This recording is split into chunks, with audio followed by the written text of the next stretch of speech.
champagne or girly drinks. We drink beer and beer and beer, beer, beer. Yeah, no baby. champagne or girly drinks. We drink beer and beer and beer, beer, beer. What is up, everybody? We are back here on a Thursday night. Last Thursday in July, the night before opening ceremonies of the Olympics. How about that? Now, you're muted, Todd. You're muted, son. Come on, son. Sorry. So the month just come and gone just like that. Just like that. Olympics kick off tomorrow. Crazy how we're there already. It's been well, officially, I guess they've already been playing the last couple of days, but how do you play before the opening ceremonies? The ceremony's tomorrow, but I think they've already started soccer and stuff. Did we send they probably sent our men back home already? Then we probably lost already. I don't know. If they played, they probably have. But I just heard them say on Sports Talk that they had a couple of events already. They put the sports out there like they do with the Grammys. Like, you get the Grammy for the main stuff, and there's like other awards, but like, we're not going to put you on TV. We're going to give yours before the show. You're probably yeah. Nobody cares about your sport there. It'll be interesting this year. Breakdancing is one of the categories. Never thought in my life I would see breakdancing as an Olympic sport. I don't even know how you can categorize that. Wasn't on TV. Yeah. I don't even know how you would rate that as a judge. It'll be interesting. That's a shame. Just said, how do they even score that? Yeah. Makes me break out the breaking movies from the 80s. It's gonna be after the Olympics. It'll be selling windbreakers and cardboard and. I was gonna say, do they have the fold out cardboard and the big old boom boxes coming in with their boom boxes will be back in style this time with like MP3s or something. So yeah, it'll be interesting. Are you big into watching the Olympics? Do you like to check out some of the Olympic stuff? Yeah, I do. I watch. I mean, it's not a thing I have to tune in for. Just if it's on, I'll watch it because usually this time there's nothing on anyway. So it's like no basketball, no football, baseball's on, but the Reds always suck, so there's no point in watching that either. So the Reds are good for a point, right? And then it's like, up. I thought we were going to do something this year, but we're not. It's like false alarm. Yeah. I watch. What about you? I watch some of them. It's me finding a sport that's interesting enough. I might watch some of the basketball. Back in high school, I used to throw shot put. So sometimes I watch the track and field events, and I was like a backup sprinter. Yeah. So I watched that. Like the 100-meter, I watched the 200-meter, occasionally the 400. But after that, you started like, I can go get me some popcorn and come back, and they'll still be running. So right, yeah. It's like a NASCAR effect. I mean, I do like. I kind of like watching the swimming events too. Yeah, I watch some of the swimming events as well. But again, those are usually the quick ones, right? The 50 or the 100 or whatever. Kind of like, yeah. The track and field I always enjoy. Yeah, and then I watch some of the gymnastics, but I'm kind of like a NASCAR fan. I kind of like to watch the unparalleled bars to see who might not make the bar. So I'm kind of there like a NASCAR fan waiting for the wreck. So I know it sounds bad. It sounds bad, but silently rooting for him to miss. You're right. No, it'll be interesting. I watch some of the tennis matches and stuff like that sometimes, but yeah, it's you find the sports that you end up liking. Archery, sometimes that can be kind of interesting, just seeing how good they are with the bow and arrow. I mean, definitely come across some sports you're not used to watching, on a regular. Yeah. But I don't know. I feel like when you put breakdancing in, it might have jumped the shark now for the Olympics. I mean, it's all these years later. I mean, we've done it for so long. Although you got to be intrigued and wanting to watch it just to see, though, right? Yeah. It's like you're going to put in breakdancing, but you're going to you put in breakdancing, but you get rid of wrestling, which was actually part of the original Olympics, and it's like. So yeah, it should be interesting to watch this year. It's in Paris, or Paris, as they say sometimes. And shout out to everybody in the chat. Welcome in. And Thursday nights, if you're new here, we kind of drink some different things and we ramble and we talk with everybody. It's a great chance to have everybody comment and interact and all that good fun stuff. So welcome.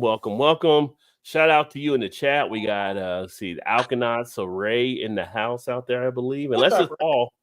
I know Ray usually is the one that's usually doing it. So cheers, my friend. Got Vanessa in the house. Cheers.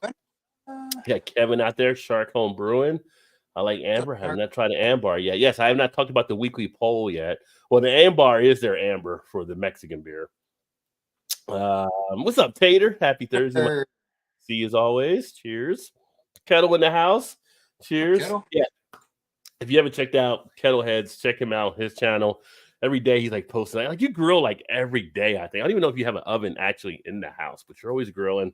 Tonight he made burgers to go with the beer, so appreciate that. Always like a nice burger and beer, right? Can't go wrong. Yeah, I was gonna say can't go wrong there. Yeah. Tater said hello to Vanessa and the Alkanauts. Rusty's in the house. Cheers, Rusty. Great to see you, my friend. Vanessa, hello to Tater. Shark, hello everyone. Vanessa, hello. Let's look. She put our names out there this time. Now, Shannon would have been here. It would have been hi, Shannon, and everyone. But since Shannon's not here, hi, Rod, hi, Todd. So we get some, we get some marquee space. We get marquee space when Shannon's not here. Quiet back there, Shannon. We don't need you coming in here. Usually it's hi, Shannon and boys. Yeah. Maybe if we're that lucky. Are Caesars with twitching in the Olympics? Well, that could be part of the breakdancing. Could be a move. Like, why somebody do a breakdancing move and they're gonna be like, "Oh, you're like making fun of somebody like with some type of disability." No, it's a breakdancing move. Like the summer decathlon, the shooting things, biking is crazy nuts. How they go through the track race, yeah. The shooting one can be pretty good. Actually, I don't know if we got anybody from WVU. Usually, we have like the top rifle team in the country, so usually we have somebody in the Olympics when they come around. I want to see pole vaulter vault themselves into the stands. That was, I feel like that was always like the crazy sport. Like when I did shot put in high school, one of my friends, he was our pole vaulter, and there's like no way running down that thing and sticking that stick in the hole and then pulling yourself up and over that. Like there was just too many parts in there and stuff like that. But you've seen people that we kind of like miss sometimes. Like, nope, not for me. Yeah. We used to mess around with the high jump stuff. High jumps can be pretty good. Watching that could be a good category too. Yeah, breakdance. Now, breakdance is their own category. So there's like, it's just your own medal sport now. Not even part of gymnastics, I don't think. I mean, how do you score that? I mean, I don't know. My question is, who are the judges? Like, can you have judges that weren't breakdancers, or do you bring in like the old breakdancers from back in the 70s and 80s that can actually score how they can score the real difficulty of the moves, not somebody just like trying to play that role. What if it was the cast of the movies back in the day? Yeah, like I want to see kids. I want to see like people that were in Wild Style or Crush Groove. I want to see them be the judges of the breakdancing category. I don't want to see like just somebody from the suburbs that really didn't know anything about it. Just saw one Vanilla Ice video. Like you don't know anything about breakdancing. Gotta be wearing a Kango. And I want to see Grandmaster Flash when the wheels of steel when they're doing it. We're going to take it all the way back. Either him or Bambaataa. You got to do something. Like, we're going to take it back to breakdance. Take it back. That's right. You got to go all the way. I can even just see the comments that probably come out like from old school breakdance. Oh, I had moves better than that back in the day. I could have dusted this person. You call it skewering then. Well, they might do the snake. The snake, they'll be on the ground. They bring back the snake. That'd be hilarious. Like, I think if they do the snake and breakdance, I'd be like, boo. That's the laziest move you can do. You know it's gonna be in there somewhere. Yeah. Bacon burgers, lots of bacon. You never go wrong with bacon. Talking about bacon. Suan's bacon is still stuck in my brain from being up in Canada. I mean, that was like I said on the video, that's like the best pancake bacon breakfast I think I've ever had. Yeah, that was Those good. pancakes were so fluffy and that bacon was so crisp.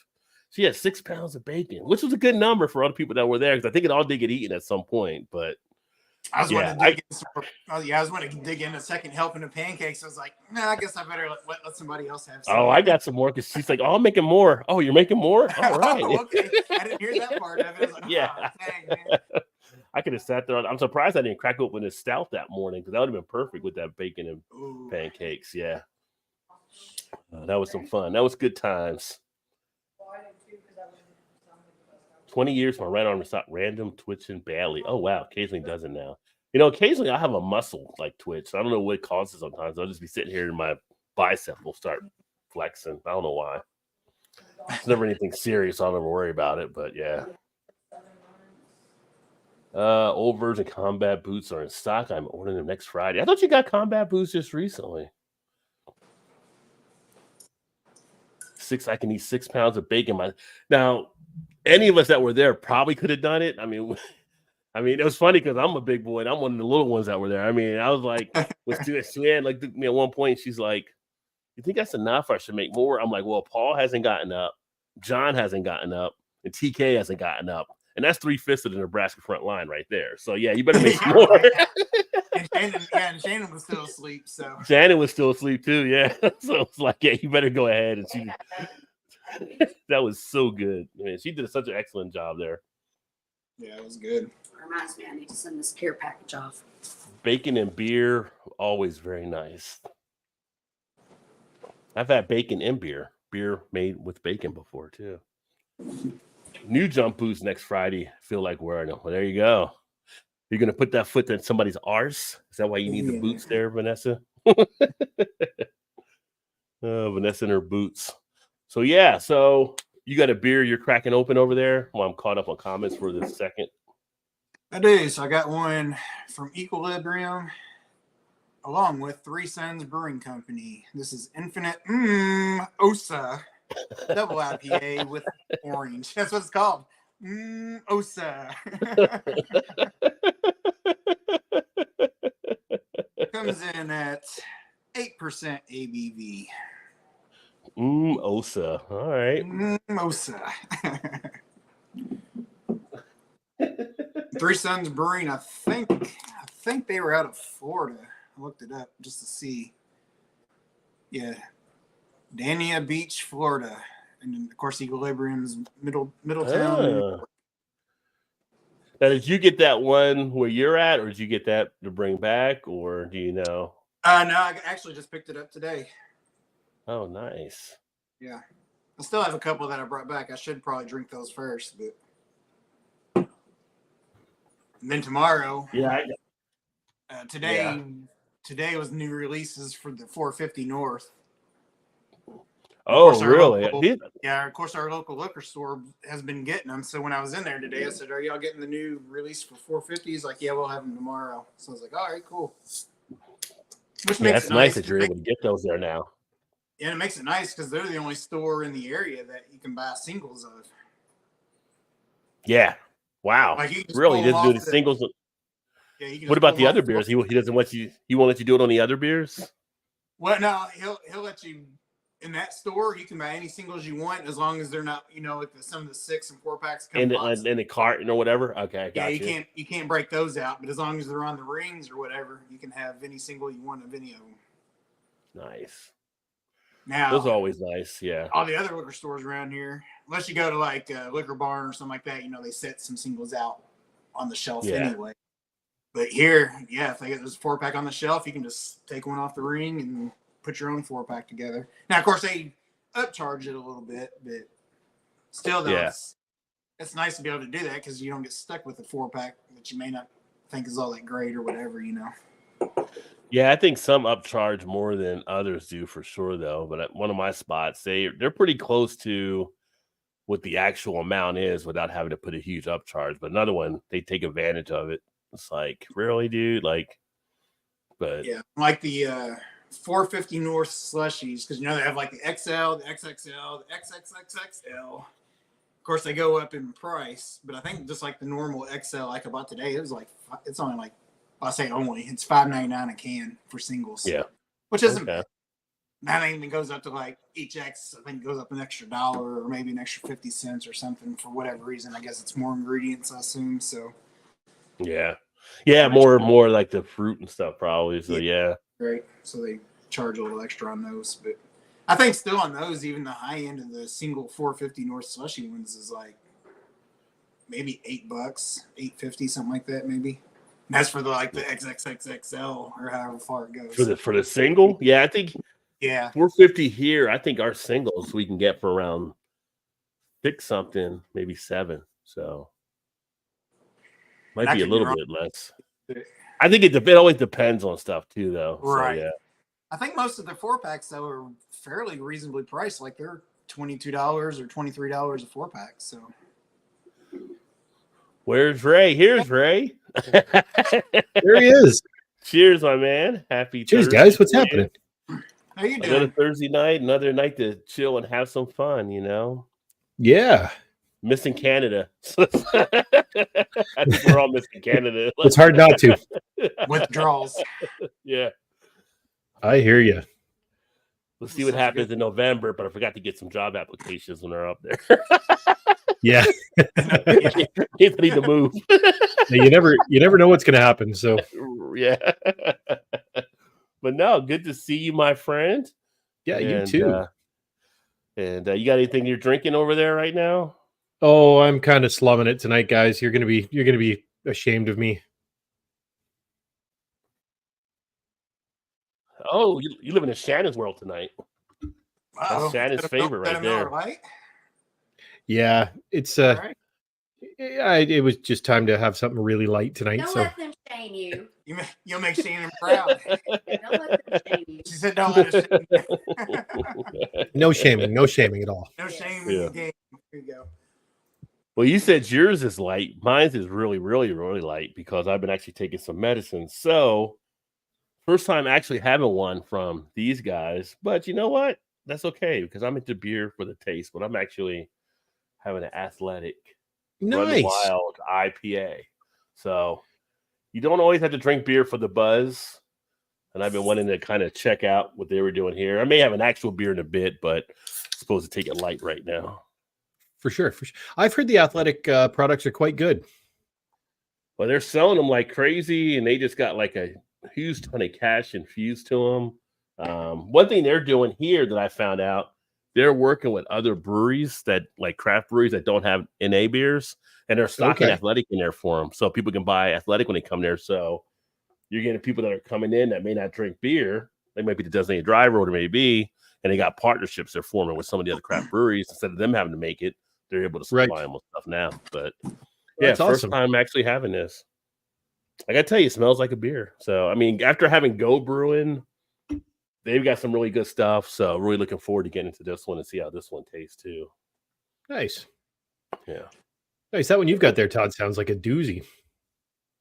I was gonna say, And- the smell of it smells straight like just orange juice. Nice. And nice shirt, by the way. Oh, Yeah, you guys are twinning up in here. I've got mine over here. Shout out to One Flight Down. Absolutely. So yeah, planning has already started for Paul and I for 2025. We've already started budgeting. We've got the separate account ready to go to start putting some money aside, and There you going to go. be buying US funds as they go cheap and watching the exchange rate. So Yeah, I was gonna say, so for you coming into the country here, because it changes like daily, right, on the exchange rate. Yeah. So it's kind of like, wow, so you do have to target some different stuff on when you might want them go ahead and exchange stuff over. Okay, that's interesting. yeah, 100%. I mean, lately it's been in that 30 to 35 cent range, so it's not a big deal. It's a couple of dollars here and there, but it all adds up. So Yeah.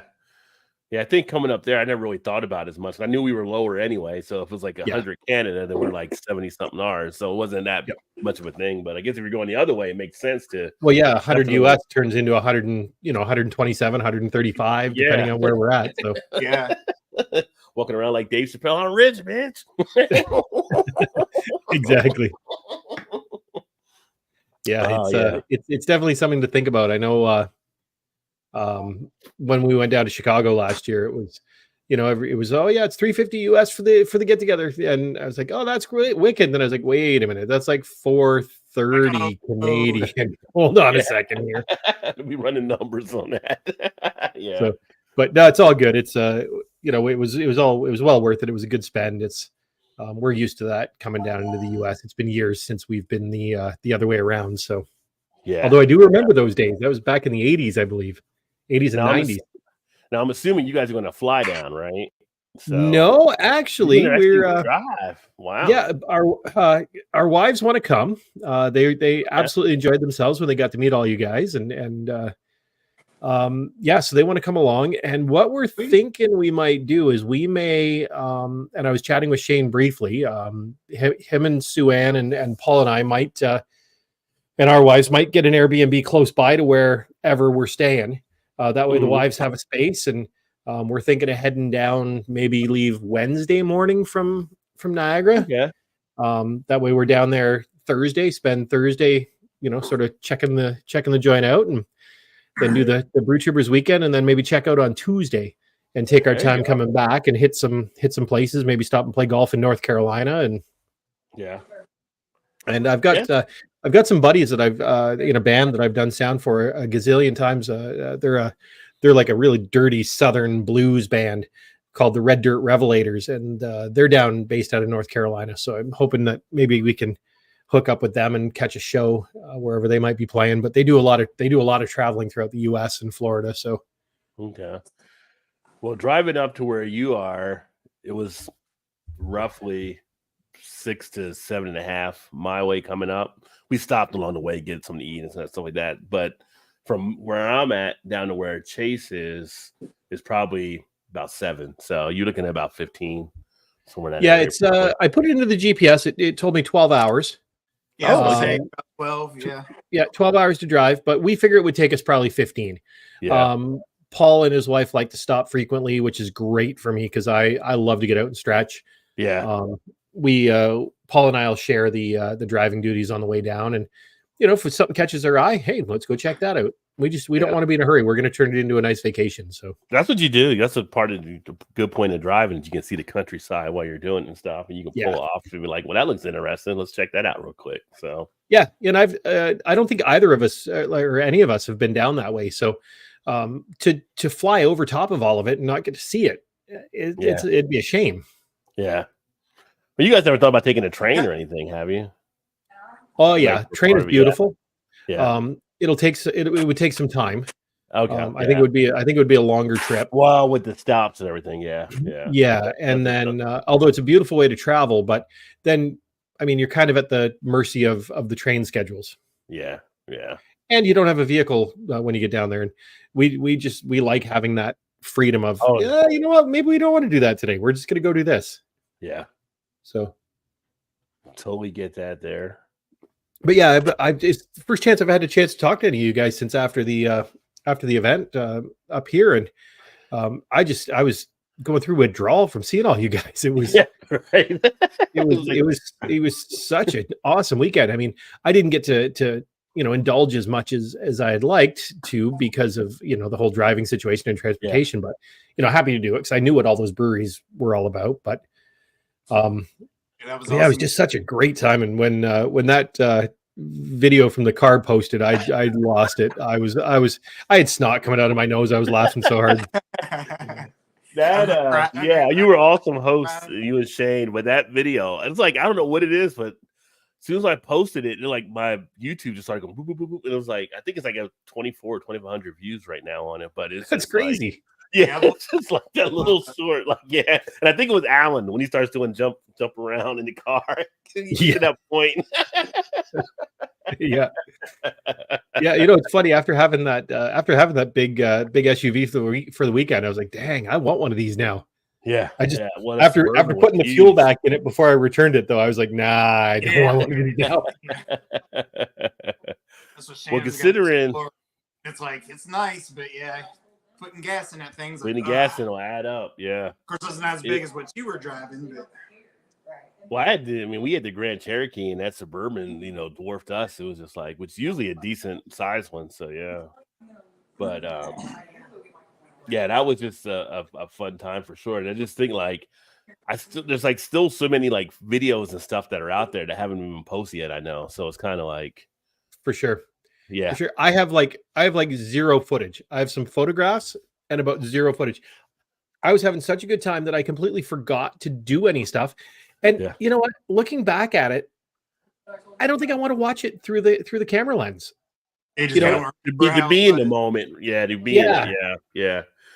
I mean, So I was just going to say, I'm trying to live that way a lot more lately, where, when something's going on, I put the phone down. Yeah.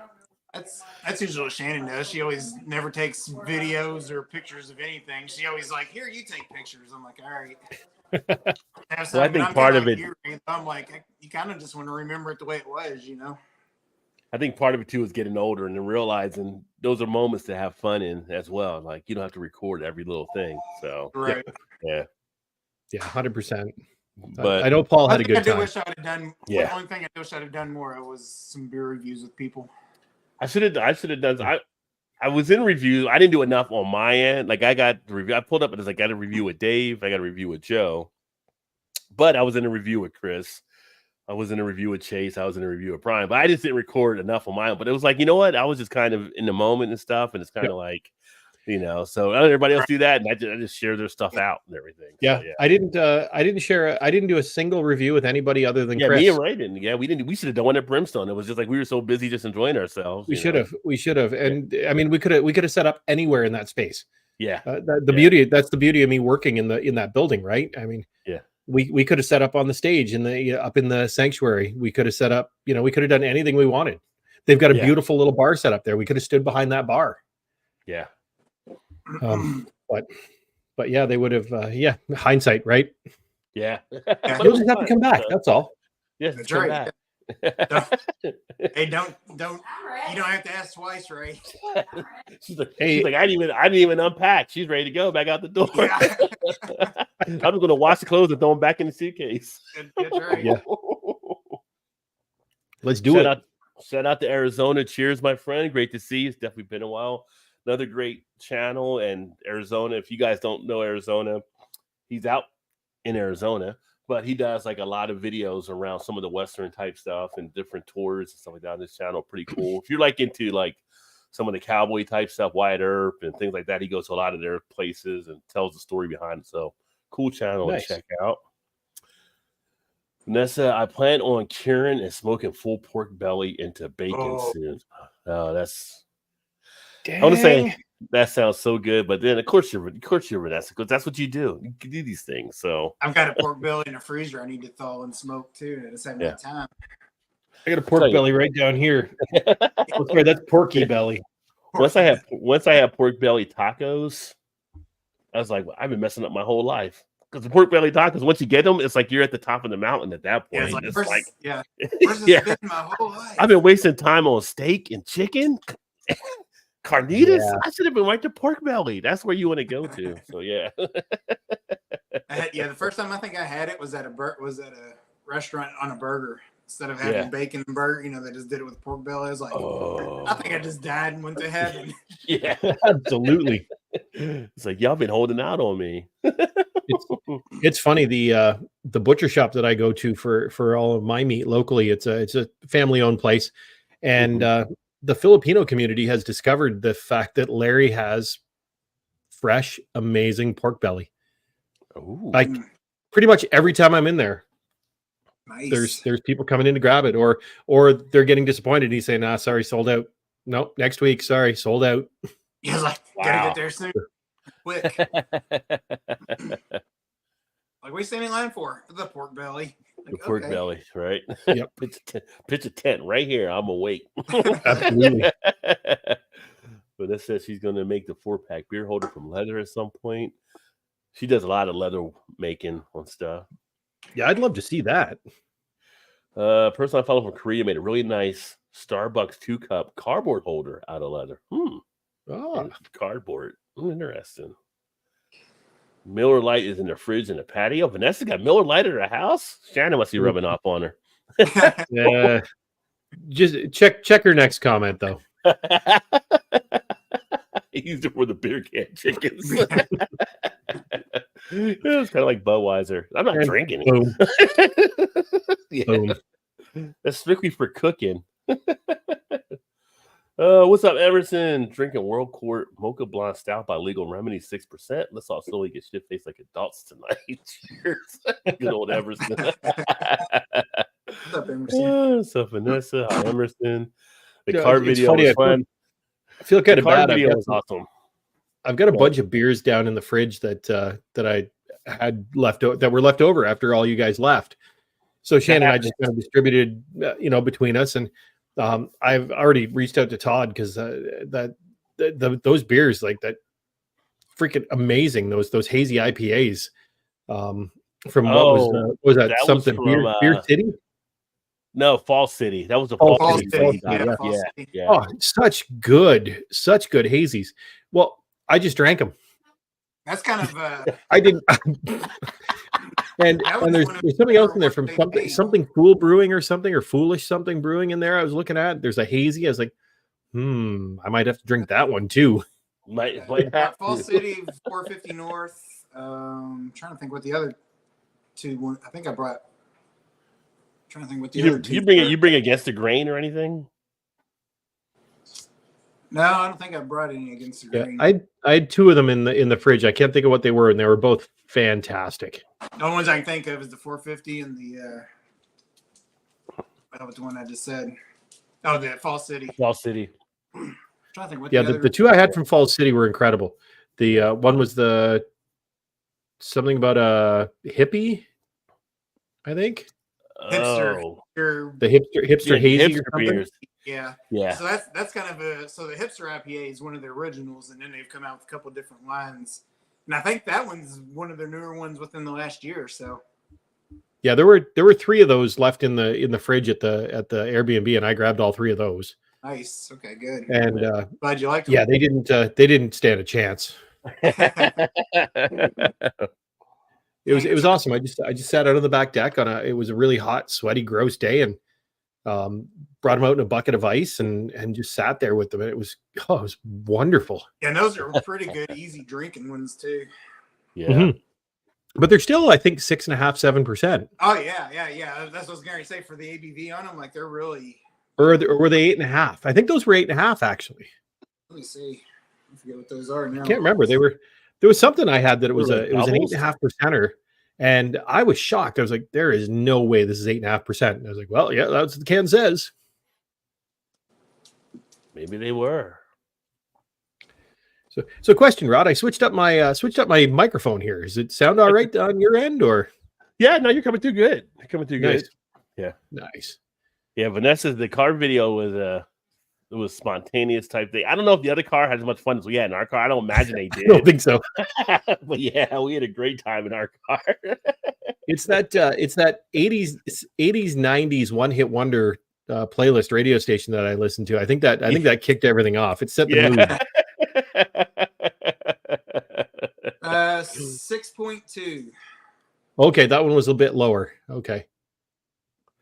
Oh, but that's you watched it a couple of times. I'm glad. I hope you got a chuckle out of it, because I also was like, I put it out there. I thought this should be kind of humorous for people to sit back and what the hell are they doing in this car?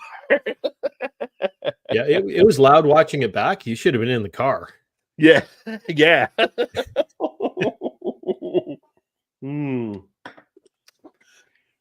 Dave's in the house. Cheers, Dave.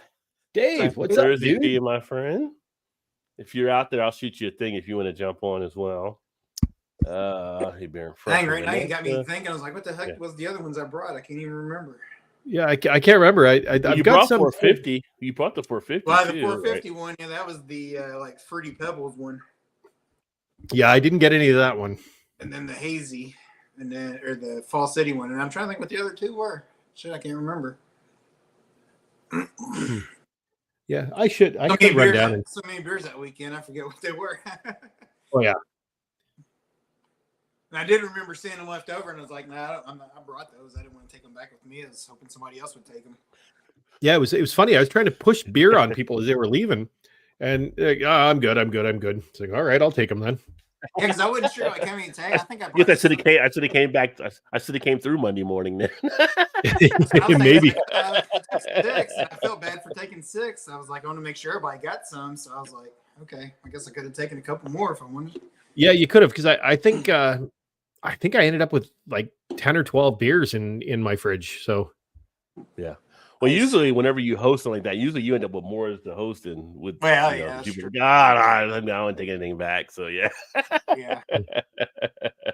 Yeah. Hey, I definitely appreciate it. So yeah, I should do something with them for the channel. But as I mentioned when you guys were up here, Paul and I have kind of taken a bit of a step back, and we're focusing on a bit of a different project, and then we'll jump back in and do some stuff in the fall again. So Yeah, That's nice. Take a little break here and there. yeah, Yeah, it was due. We were stuck in a rut. So yeah, we'll be fresh and new, just like the Love Boat. Yeah, I think we all get hit with the rut at some point for sure. JT in the house. Bullet. Cheers, my friend. I've got one of those. No, it's not the Bullet. What have I got? No, I got that 55. That Budweiser 55 downstairs. Oh, did you take the Select 55? Got one, yeah. Oh, I feel sorry for you, son. Well, you know, Suck it up to a life experience. Well, somebody else, was it Chase that reviewed it? Yeah. And he said it was not as bad as he was expecting. Or was it maybe it was Drew. Yeah. I can't remember. I can't remember, but Drew drinks Laker Ice, so I can't got to take that with a grain of salt. So they would do some Malort with the Select 55 Chaser. So, which I did see the video of Paul finishing the Malort. Yeah, so yeah. I had already left. I decided to go home before that debauchery happened, and I guess he got up to some malarkey after that. I'm waiting for the video to come out. Yeah. Well, that's what I saw. I saw the video of him, like almost like they kept teasing, like he was going to puke it up and stuff. That's the video you're talking about. Oh no, they apparently I don't know if it was before or after that, but apparently he did a bathroom tour. Oh, maybe that was after that. Then maybe that's another video coming out. So yeah, I know we did one with. I think it was Chase. Maybe Paul and I went down and we did a review downstairs. Yeah, he did. The one me and Chase did was downstairs. He was like directing everything on it too, like how to come in the door, how to do this. That's Paul. Welcome to my life. JT's got the Working for the Hazy Double IPA by Spiteful. There you go. Oh, that sounds good. Cheers, Emerson. I will tell you this Athletic. I can see why people are liking it. It's pretty tasty. I mean, is for it? NA beer, and this is their Run Wild IPA. They have another one that was a hazy IPA, but I can definitely see drinking some more of these when you want to. I got to find that. Yeah, because I don't like the Heineken 00. I don't like the Bud Zero. I don't like. There's something wrong with them. And my folks, my parents actually stopped drinking. Well, probably about a year ago now. Mm-hmm. And my dad's gone so far as to order in non-alcoholic beers like from across the country, like out of BC and out of Alberta, just to try and find something good. And some of them, they've been okay, but there's just something missing. And it's not the alcohol, that's, but I just always find there's something missing. Yeah.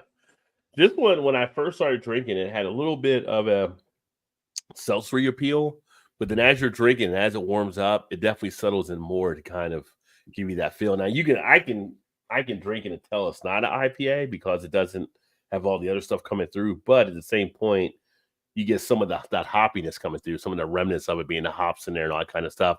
This versus like when I did like the Lagunitas non-alcoholic IPA, this blows that away. Like when I did that one, it was like. Do you think taste-wise it'd make a difference? Like if you drank a regular IPA and then just threw one of those in between them, just kind of stretching it out where you're not having as much alcohol? Do you think you would tell a big difference? I think you would tell a difference of the alcoholic versus non-alcoholic, but I don't think you would mind having this to mix it out. Like rather than drinking a glass of water or something like that, you can mix something like this in and still get that beer flavor taste. I mean, if you're into tasting actual beer, this is a great alternative to do that. So. But I'm digging it. Like I said, it's the first time I've had the Athletic one. I'm going to grab another one here in a second, but definitely very enjoyable. Awesome. Let's see here. Gotta go back up. Comments that kind of slid on me real quick there. Like, what the hell? Let's see. JV in the house. Cheers, JV.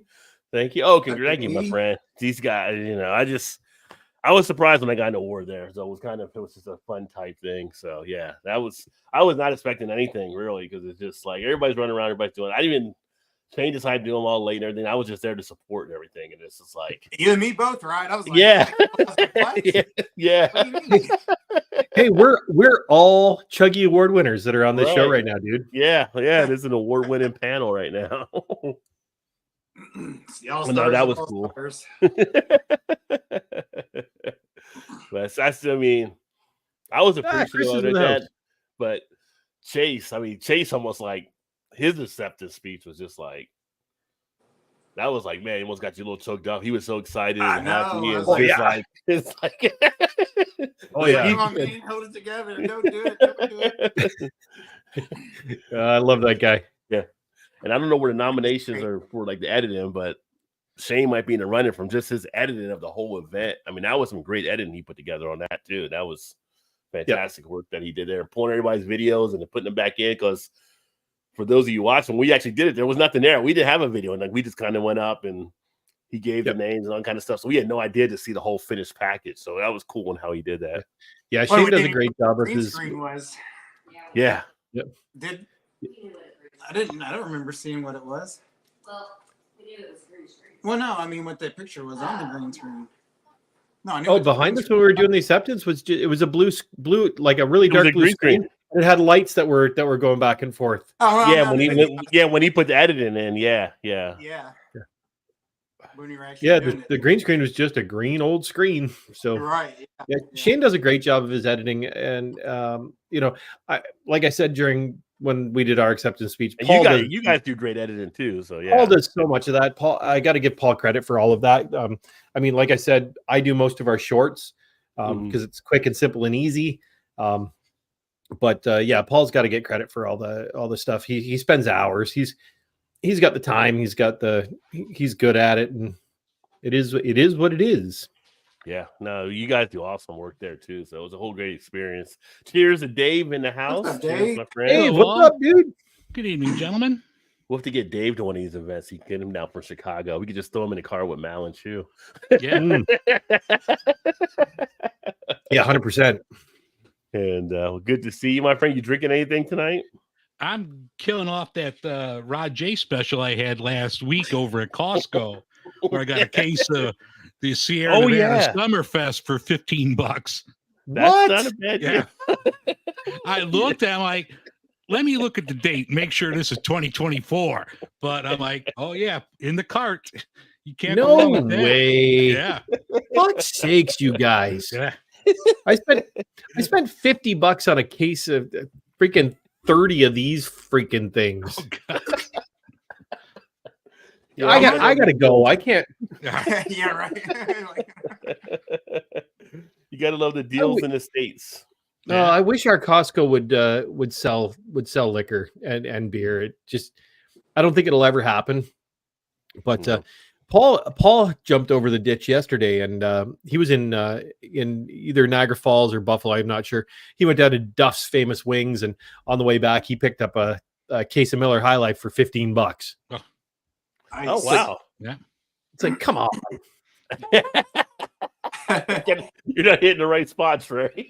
Well, the problem is I just don't jump over the ditch very often. I don't have a lot of time in my life.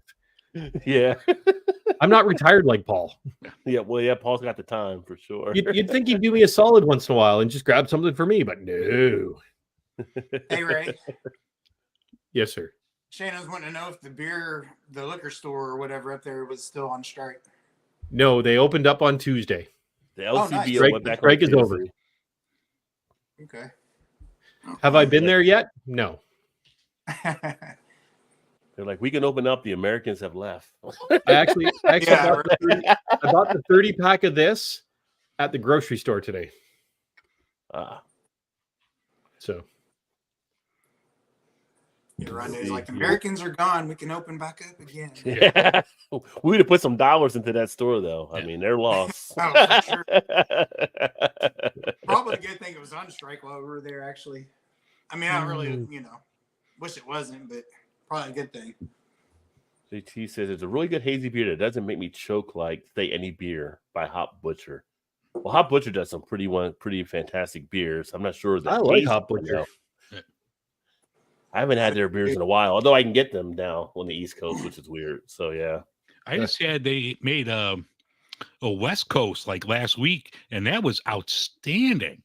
You're just not used to having like a clear West Coast from them, and I'm like, damn, this is good. Yeah. I haven't had their beers in a year. They're brewers. They know what they're doing. I mean, the funny thing, like a lot of people get their IPA stuff, but when I used to get them, when they used to send them to me, I was more impressed by their stout game. Their stouts were fantastic. Not that the IPAs were bad to me, but it was just their stouts were like, if you guys are just in it for the IPAs, you're missing the whole thing they're doing on these stouts over here. Yeah, they had a chocolate something stout on the go when we were down there, and it was absolutely fabulous. Yeah. And I'm not a big dark beer fan, but it was absolutely stellar. And I got to say, out of all the breweries we hit when we were down there, we got the best welcome from Hot Butcher. It was the first place we went, and they were such great hosts. It was amazing. That's what I was going to ask you if that was one of the places y'all went to. Yeah. I was thinking they do. Yeah, they do a fantastic job of the stuff they do there. Like when we went there, when me and Dave went when I was in there, they, I let them know we were coming through and stuff, but they had us all like nice little thing, nice little experience, and we got a chance to do some different beers, and it was all welcoming. And the beer tender we had knew his stuff, so it was great. Yeah. Well, we were there last year. They tapped a cask that they'd been aging, that morning so that we could have it. It was absolutely amazing.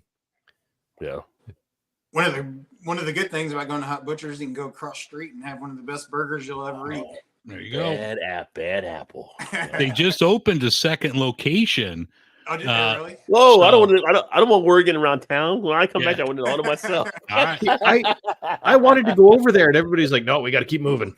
Oh, that's like one of the best burgers you can enjoy anywhere. That's on my top. That's on my top 3 burger list for sure in my life. Dang. Did you have chicken at PB&J? Elvis's last something. Elvis's last meal or something like that. Yeah. It was like peanut butter banana something. It was good. Yeah. Oh, Jesus.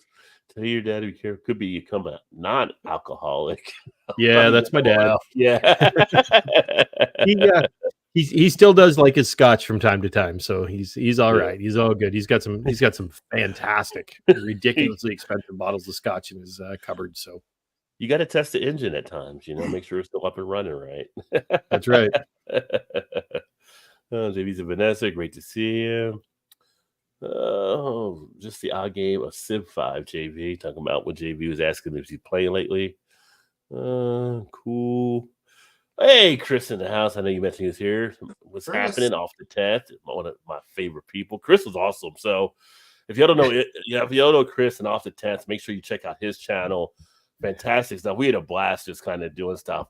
And I got to tell you, of all the people that were there, I may have mentioned this last week, his photogenic skills are just like so ahead of the game. The way he takes some of the pictures, that kind of stuff, is like those candid photos that Chris took were incredible. We're using, like, you got a phone, I got a phone, but your picture's coming out so much more crisp and everything. And he's got some photography skills, man. He's got the eye for it for sure. And the candid interviews.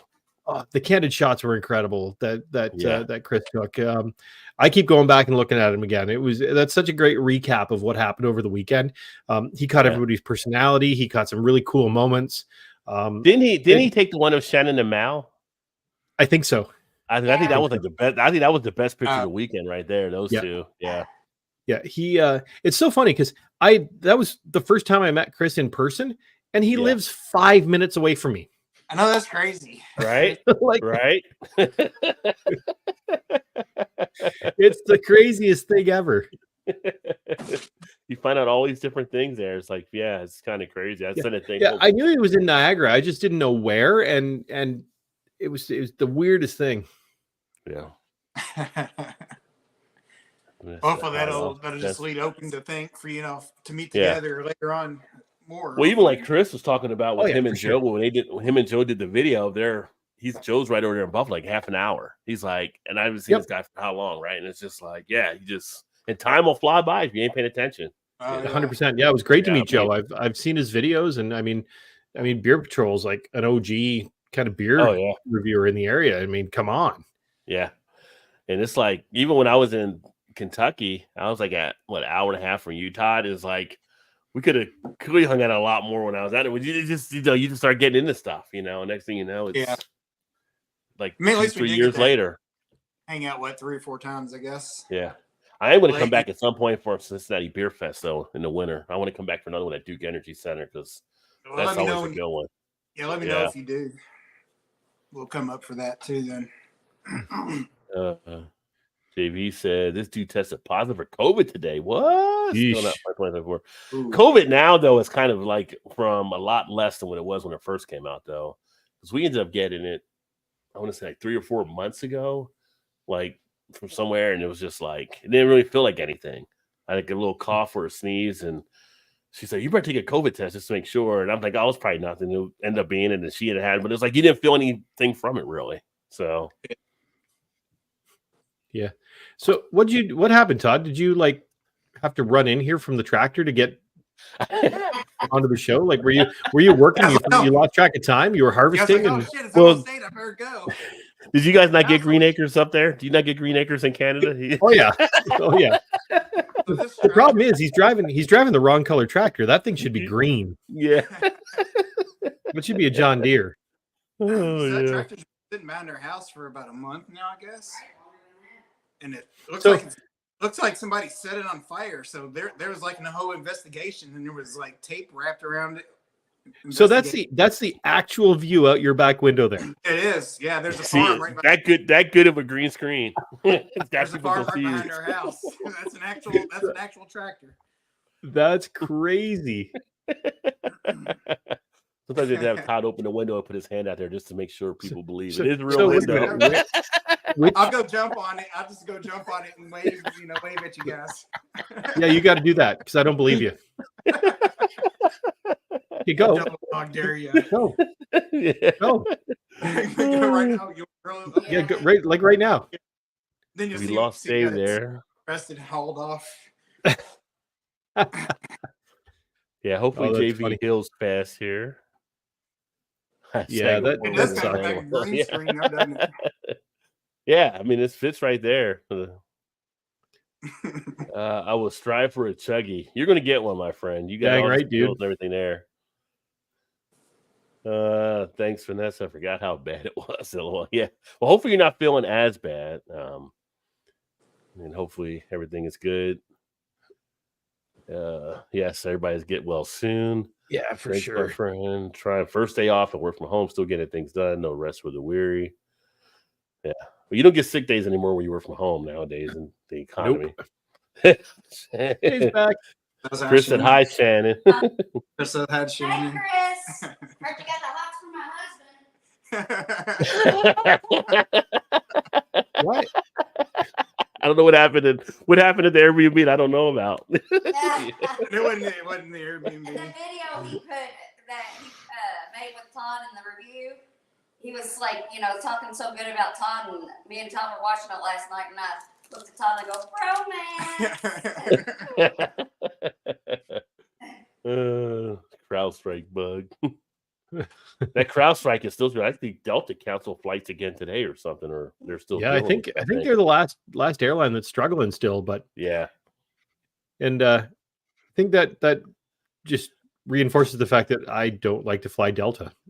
Yeah, he can't hear. Okay, we can't hear you. We can't either. hear you, Dave. I don't know. It's like something went on his audio. Yeah, it's all like I can hear you. I hear you now. Yeah, there you go. Oh, okay. You're coming through clear now, though. Yeah. Like it goes in spurts. Like there's like a minute where everything is cool, and then it's like choppy, and then like everyone's frozen. So I'll stay on as long as I can. Okay. I'm on this like 56K modem back here. Yeah. They're listening in, Dave. They're listening in. You're in the AOL. Mom, I'm on the computer right now. Hang up the phone. Yeah. You're screwing up my signal. Oh. What about Rajay? I know Rajay is probably all stupid. Rajay, JV. Appreciate you. Rob J. Can't type on the phone. I got you. I had to tease you a little bit there, though. Hey, Vanessa from Chris. Sourdough rolls make a good burger bun. That can work. But even better burgers in the neighborhood, halal, smash burger, and Phillies on Western. Better than a bad apple? I don't believe it. I don't believe it. Sounds like a challenge, Rod. We have to go check it out. JT and I aren't far away. Where is that at on Western? Yeah, holla. I love a good smash burger. There you go. Just my phone with some editing. LOL. No, your photos are awesome. Like I said, you can just tell the difference there. You got the photographer's eye. Hey, Wayne's in the house. Cheers, Wayne. Another great channel. If you haven't checked out Wayne, we see Wayne should be able to get together with us in 2025 too, because he's right down there in the States. So you might be talking to Chase already on that. I think he gave some ideas to Chase actually too already. And now I think about it. You know, I was thinking about today too. Is like we could reach out to like Jean-Pierre. Well, he's down in Atlanta and stuff. Yeah, because I was thinking like when they were there the first year was Atlanta, right? Yeah. Well, I know Chase is trying to get the head count on who's coming back for sure, and then looking to add after that, so he knows how many people to try to do. Wayne is currently drinking. My duty, I gotta live up to my Chuggy Award. So you're the ambassador, son. Double IPA from the Mason Jar. There you go. Country living right there. Vanessa, hi, Wayne. Don't throw shade on Todd's tractor. Todd's green screen is way better than the AI versions, right? Vanessa says hi to Shannon. Todd uses a tractor for Uber. Yeah, right. Hashtag total bromance. Russia is logged into Dave Z's computer. I think so.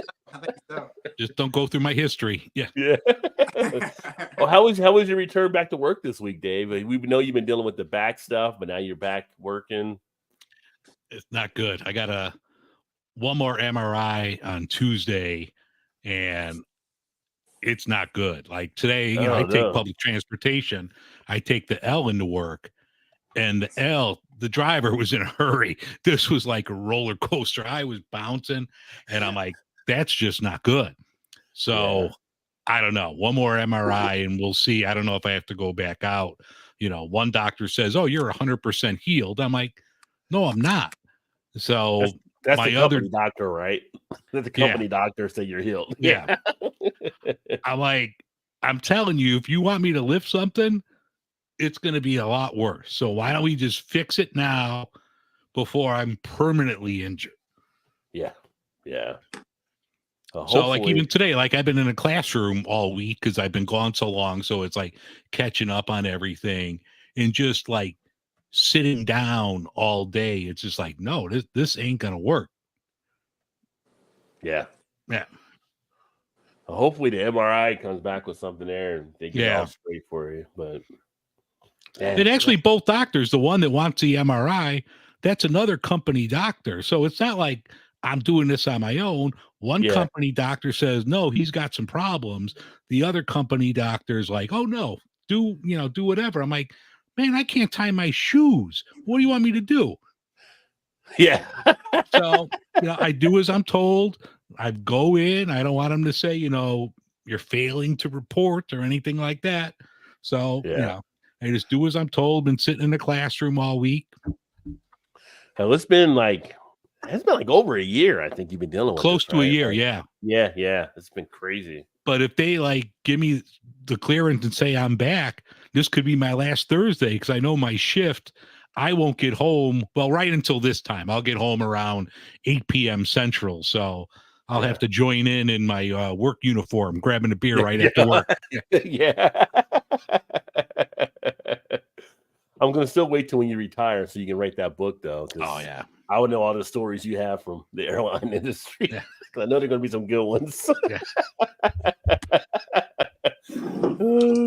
Let's see here. One I line know of world sound. code. Yeah, another one, right? And the world crumbles.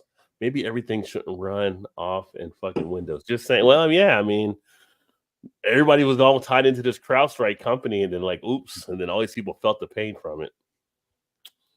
Wayne's okay, I guess. Question for the panel: best new beer you've had this month? Beer of the month.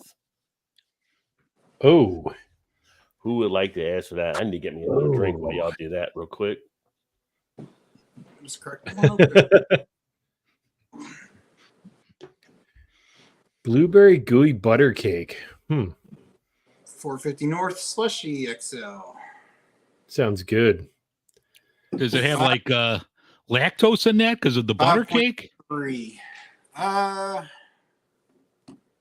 says blueberry, double marshmallow, lemon zest, cake mix, cream cheese, and lactose. Yep. So there it is. That's your best new beer of the month right there? Do what? That's your best new beer of the month? No, that you've had thus far? I just got it today. That's what the question was. Best new beer you've had this month. Oh, no, I wasn't answering that. I was just showing what my beer was. I gotta say, I hate to admit it, but for me, I think it was that. I think it was the hazy hipster. Really? The hipster hazy IPA, really? Yeah. Yeah, I never seen anything Falls City come up high rank before. Okay. Yeah, I was really impressed by that one. I've been off the hazies and the IPAs for a while, just because it just got to be too much. Because that's all I was drinking, and so I started looking for pilsners. I started looking for lagers. I started looking for ales that were done well, ambers, and I've even surprisingly enough, I got to say from last weekend. I've never been a fan of the black lager from Silversmith Brewing, and really? I have a new appreciation for that beer. You know why? Because Rajay sent around to everybody. There you go. No, I was chatting with young Jeff there at the bar before you had sent that around, when everybody was getting situated there, and he's a friend of mine, works down there at that brewery, so. He was like, "Oh, you're the one that made the arrangement with Brett," and I was like, "Yeah, that was me." So, so we were chatting, and he's like, "Oh, you've got to have a favorite beer from here." I was like, "Well, yeah." I said, "Unfortunately, you don't make it anymore." And he's like, "What?" I was like, "Yeah, it was the Hill 145 Golden Lager." He's like, "Oh, yeah, that was a good one. I don't know why that disappeared." He's like, "But you like our flagship, right? Our brown or our black lager?" And I was like, "No, I don't." He's like, "Well, hold up." So he gave me a little taste of it, and he's like, "Well, try it again, because you've been doing this for a while now." So I tried it again, and I actually do have a new appreciation for that beer. It's very complex. There's a lot to it, and I understand the love for that beer. Yeah. See, things can change over time. Yep. So what about Dave or Todd? Do you have a favorite beer this month that you've actually picked up? I've been drinking a lot of Sierra Nevada Summerfest. Well, that's been a new beer for you, right? Because you never had it before the Summerfest, so there you go. Yeah, that's been around forever. That's a great beer. Yeah. I can't remember the name, but that Hop Butcher West Coast I thought was outstanding. Nice. Hop Butcher West. Mine probably, kind of looking through just as a refresher. Probably, I'd have to say, probably the New England IPA I had from Counterpart. Oh, really? Yeah, Across the Universe. I thought that was really good. The one you did with Chris, right? That's one you guys did on the review. I think you got out of the can. No, we did a 450 North review. Oh, okay. So you did at the brewery. You had the Counterpart one. Yeah. Mm-hmm. Okay. Yeah, they do IPAs really well there. They really do. That's kind of their thing. The problem is you'll go back in 3 months and you won't be able to get the same one that you loved before. So you're right. Yeah. That's what Shane always says with the 450 slushy. She's like, I don't want to get that because you may never get it again. The one time only. Although they do come out with them again later on at some point. Not all of them, but some of them they do. But yeah, it's just craft beer world. So it's a gamble you take. Yep. Yeah. Yeah. Mine was easily by far from O's House and their sweet sour beer to Mars. That was my favorite beer thus far this month. I mean, it was just, I'm a little bougie with it. She put us in the bougie glasses, and I love that style. So it fit me perfectly, and that was a well done beer, man. Yeah, such a well done beer. I've Oast House has not been my favorite brewery in the region. But dang, they've stepped up their game. And I got to tell you, Anna that did our little beer tasting we did there, she was absolutely stellar. Yeah. That was great. Yeah, she had the energy, she had the knowledge, she had the excitement about what they're doing at the brewery. And it was nice to hear how the owners of the brewery have taken suggestions from their staff to do things different. That's huge. Yeah. So because you don't find that very often in a lot of places. They just kind of like, you know what you're talking about. They just do their own thing, Yeah, I mean, Anna's from Cuba, right? She's and they do that Cuban fest at the brewery now, on her suggestion. So, yeah, she was amazing. She was definitely on her game, and she knew what she was doing. So yeah, it was good. It was a good recap and stuff. That beer was tasty. So I mean, I almost got a bottle like Mal did and stuff, but I was like, I put it in the car. I was afraid to get too warm or whatever, but probably could have done it, just didn't. But yeah. Well, it's a sour. It's already spoiled, right? So it's already got the wild yeast in there. So I can't wait to hear what you thought of that one. Good. Yeah. She took that back for. Yeah, she took that back for Chew because he's such a big fan of the sours, right? So I'd love to hear his take on that one. I haven't had much contact with them since they tricked back, but yeah, she wasn't feeling well tonight, so she had sent me a message there to let me know. Hopefully, Mal, feel better. If you're watching, feel better. So Mal, 100%. We did message a little bit. I made sure that everybody got home safe. I'm really glad that everybody kept in touch on their travel days, because that kind of stuff really weighs on me, making sure if I don't hear from somebody, I think they're in a ditch somewhere and nobody's found them. So I feel your pain.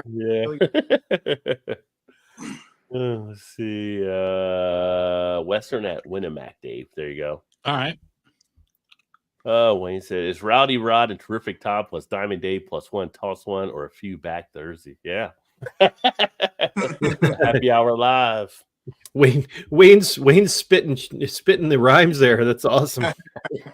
he's out there with the double IPA in a mason jar, so he's doing all right. That's right. Comp sci advisor would say when programming C language that you want a misplaced comma to crash a space shuttle. Well, that would be kind of scary if that's all it took. Well, I guess you don't want a misplaced comma. Yeah. Oh, well, thank you, sir. You saying people to press one. Dang, Dave. Hope they fix you up. That sucks, JV says. Yeah. Thank you. Backs are no joke. Backs and knees. Yeah. No, backs are bad. Good seeing you as well, my friend. Yeah, he's definitely at work. He usually works about 11. Appreciate you. I'll talk to you soon as well, brother. Hashtag. I'm not going to say that word. That word came up too much during the weekend. That's how you started to sign your name, wasn't it? Yeah. Sorry, just signed on the check. Legend. Sir, is this? Yes, that's me. Enjoy a cold lost 40. Love honey this humid night. I haven't lost 40 in a while. One of their 40. Beers. Yeah, that's a brewery here in the States as well. Cheers, Aubrey. Great to see you as well, my friend. Nice. You already been chatting with Chase about 2025. Super stoked to show off your corner, our corner of the craft beer world. Yes, sweet. Yes, yeah. Talk to him. He got the Facebook stuff set up, and Wayne is right down there with Chase, so he'll be joining us, I think, for next year's one. Oh, nice. And Wayne's got the podcast and stuff too. Plus, like I said, check out his channel. He's got some beer videos flying out there now. So Wayne's Beer Delivery, good stuff. So it'll be great to actually meet Wayne, because I've known Wayne for a few years too now. So yeah. Yeah, I hope Wayne's there. I'd love to meet Wayne in person. I love watching his videos, love listening to the podcast. So yeah. Later to Chris and Black Lagers, Brown Ales. I was chasing Miller Lights with Dragon's Milk Stouts. There you go. Of course you were, Vanessa. Of course you were. Dave, that Smash Burger is at Western. Okay, he told you again there. We got Trez in the house. Cheers, Trez. Trez got in early tonight. What's happening, brother? Cheers, my friend. So, yeah. So, again, for a moment, hi, Trez. Now I've caught up with some of the comments. So, one of the things I didn't actually get to earlier was the poll question for tonight. So, for those of you on the poll, so I started thinking of a question earlier. So, I was like, what question? For those of you on the poll, We've got to make extra money somehow, Dave. Somehow. Don't judge. Trying to work themselves through college. I'm like, what question can I come up with? Well, it is summer, so Mexican lagers are a hot thing. So I put 4 choices out there of these four, like basically of these 4. What is your favorite Mexican lager? Now I thought one would be kind of heavy loaded because everybody kind of knows it. The Corona Extra, the Modelo Special, the Pacifico Sierra, and the Dos Equis Amber. So I put those 4 up there. Let me know if you have had them. What's your favorite one of those 4 for a hot day here in the summer? Right now, Corona Extra is winning by 35%. And then Pacifico is second at 29%. Which, for me, I'm not a fan of either of those 2, really. But it's not about me. It's about what you're drinking out there. Now, the Corona Familiar, the Mexican version, I will drink that. I'm not just a big fan of it. I mean, they're both Mexican versions, but the Corona Familiar is definitely more to my liking than Corona Extra. But I haven't had a Pacifico in years, but I'm kind of like, maybe I'll give it a chance again at some point. But when I had it before, yeah. I had it not that long ago. I'm like, it is what it is. It's a good, easy lager. You can kill like 4 or 5 of them. You're not going to get hammered. Yeah. Now the one I wanted to put on the poll that I didn't, because I didn't know if any people had it, was one I drank the shit out of when we went to Cancun before. Was the Bohemian. I like that one. Oh yeah. Yeah. I didn't put the Bohemian on the list. I know if not people had that Good one. That's one. Yeah. I've only had 1 out of the 4 you had up there. So if you'd had Bohemian, I'd be like, yep, sold. Done. Yeah. Yeah. Because I almost thought maybe don't put Corona because Corona is too much of a top heavy type thing, but it's in a battle. It's not pulling away. So people have had the other ones too. So yeah. I want to try that Amber. Yeah, the Amber's from Dos Equis is pretty decent. So you can get that a lot in the States here. I know a lot of the Mexican restaurants will have that on top there as well. So maybe in Canada they do too. That'd be my choice of the 4. The Dos Equis? Yeah. Yeah. I'm going to take the dog out real quick. I'll be right back. All right. Oh, that was the name of the That me too. Name of beer. I was like, nice. That's a good name. I like it. Take the dog out. IPA. So as I said, I'm actually here drinking an NA beer right now. But have you guys incorporated any part? I know, Ray, you mentioned the Heineken Zero you're not a huge fan of, or a fan of, I should say. Yeah. But are there any other NA beers that you kind of incorporated into some of your drinking habits that you'll have from time to time, or is it not been one you really found as of yet? For me personally, I would rather just have soda water with lime. What about the hop waters? Have you tried those? I have. I had an amazing hop water. I picked up 2 of them. They were at the dollar store, believe it or not, here in Niagara. And I've never seen them since. They were both incredible. One was floral, one was more grassy. But they were absolutely fantastic. They drank cold. They were so refreshing. I can't find them. I've not been able to find hop water anywhere. Okay. One of our local breweries did a hop water for a dry January. Fistful? Yeah. That's what I was. And it was decent. It wasn't bad. Yeah. Yeah, I really enjoyed it. I've only had like a couple NA beers. It's either go in or I'll go home. Yeah. Yeah, really. If I'm not gonna have beer, it's either an iced tea, a ginger ale, or soda water. Yeah. Well, it's not bad as an option. Like if it was something like if you're working that day, you're having something at lunch, you can't have a beer, but you want something beer like maybe you're having pizza or burgers and everything, having an NA beer isn't a bad thing to have as an option. I think, you know. Yeah. Yeah, I think if you're like the designated driver or something, and you want to, Yeah. drink pretend like you're drinking beer and having NA Yeah. or something. Yeah. But I'm like you, Ray. I'm like, I just assume just have a water, Yeah. a tea, or just something else besides. Yeah, 100%. Yeah.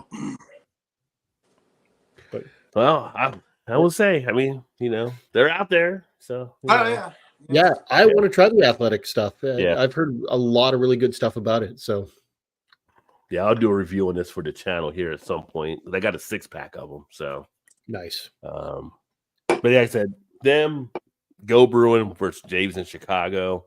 They're kind of getting some big accolades, but Cool. you know, when I picked it up, I almost picked up. They had Deschutes Black Butte. They got a Black Butte non-alcoholic. Nice. Dave has had the Speedway non-alcoholic. They got a Speedway Stout non-alcoholic that he liked. So we're talking about That's really good.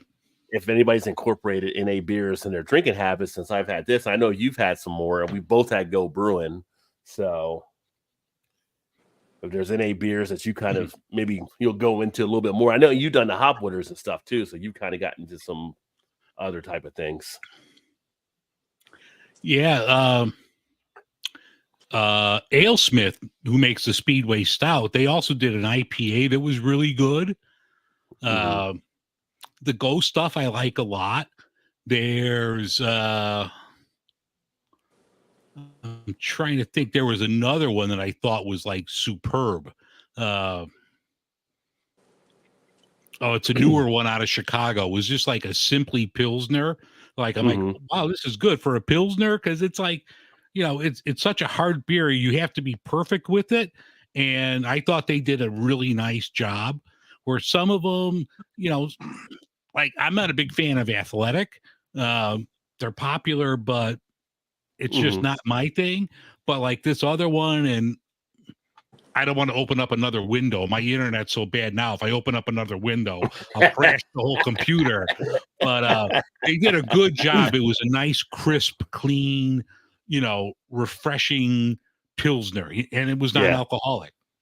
Yeah. Sierra Nevada makes good ones too. Their Trail Pass here. They got theirs too. Yeah, the Trail Pass was another one I saw there. They actually had too. Like I mentioned before, I don't know if you heard me when you sat down, but the Shoots has their Black Butte now. They have a Black Butte non-alcoholic. I saw this weekend. They don't have it here in Chicago, so I've been dying to try it because I love Black Butte Porter.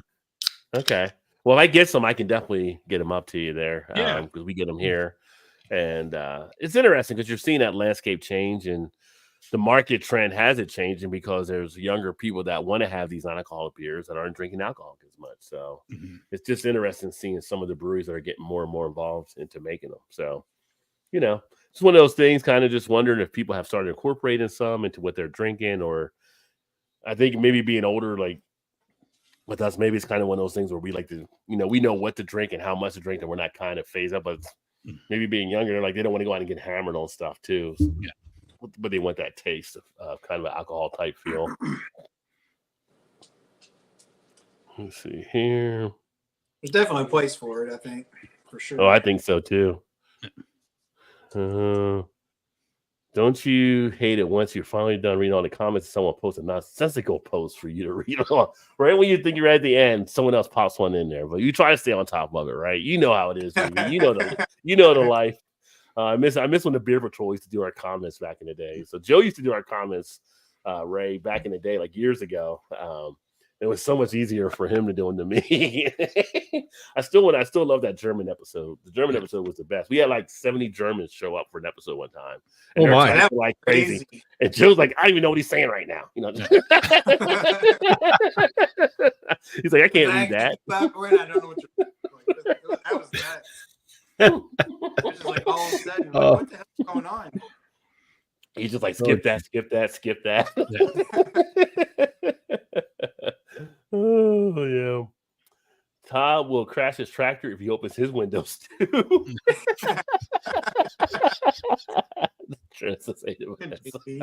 Oh, it's funny. Oh yes. Great. Well, So- unfortunately, gentlemen, I'm going to turn into a pumpkin shortly. So it's a school night. I'm gonna duck out of here. Funny you said pumpkin because I had a question about pumpkins beers. Oh. Well, they're out. Well, my other question coming up was, have you seen pumpkin beers yet? So Dave apparently has. I have not seen them yet, but I haven't been to the store in a week or two. I haven't seen it in the store, but I've seen stuff in my feed that's like they're out.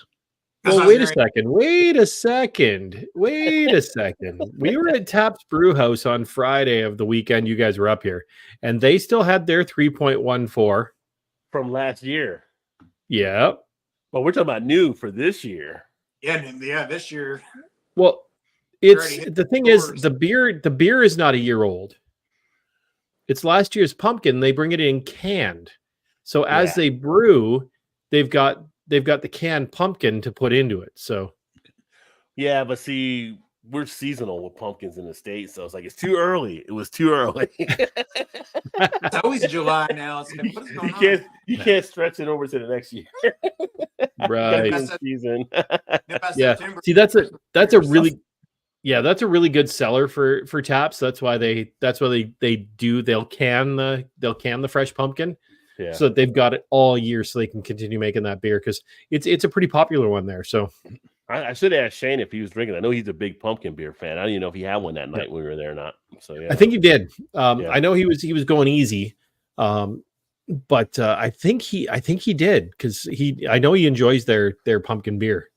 Yeah, because we asked him. It was me, TK, and John, and she said that, and we're like, "Wait a second, is that this year or last?" And she told us like no, we're like all past, like no. So the way she explained to us seemed like it was last year's as well. Yeah. The beer is not a year old.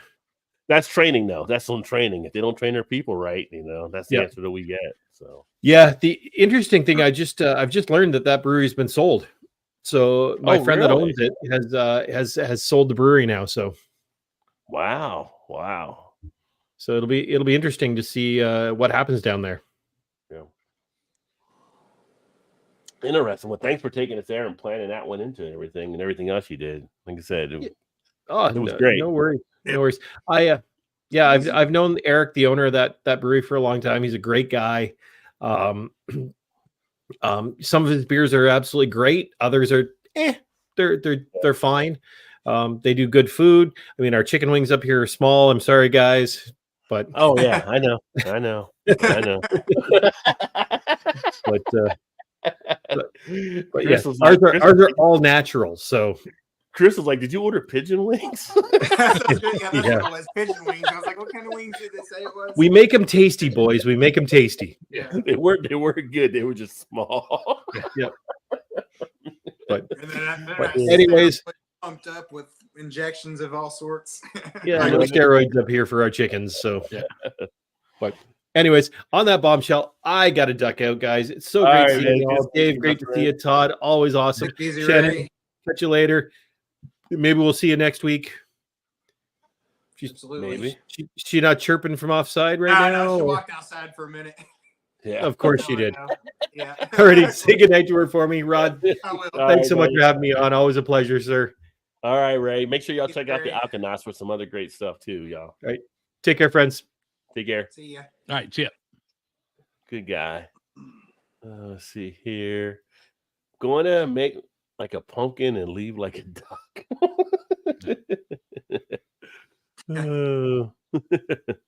Yeah, so anybody in the chat, if you guys have seen them out there, yeah, but the pumpkin beers, if they're not here, they're definitely coming. But usually they're out in like that second week of July. But they might be at the store. I just haven't been there to see them yet.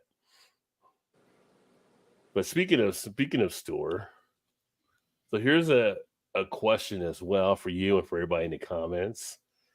How do you choose a beer to buy in the store? Like, what gets your eye? Is it the marketing, like the label? Is it the name?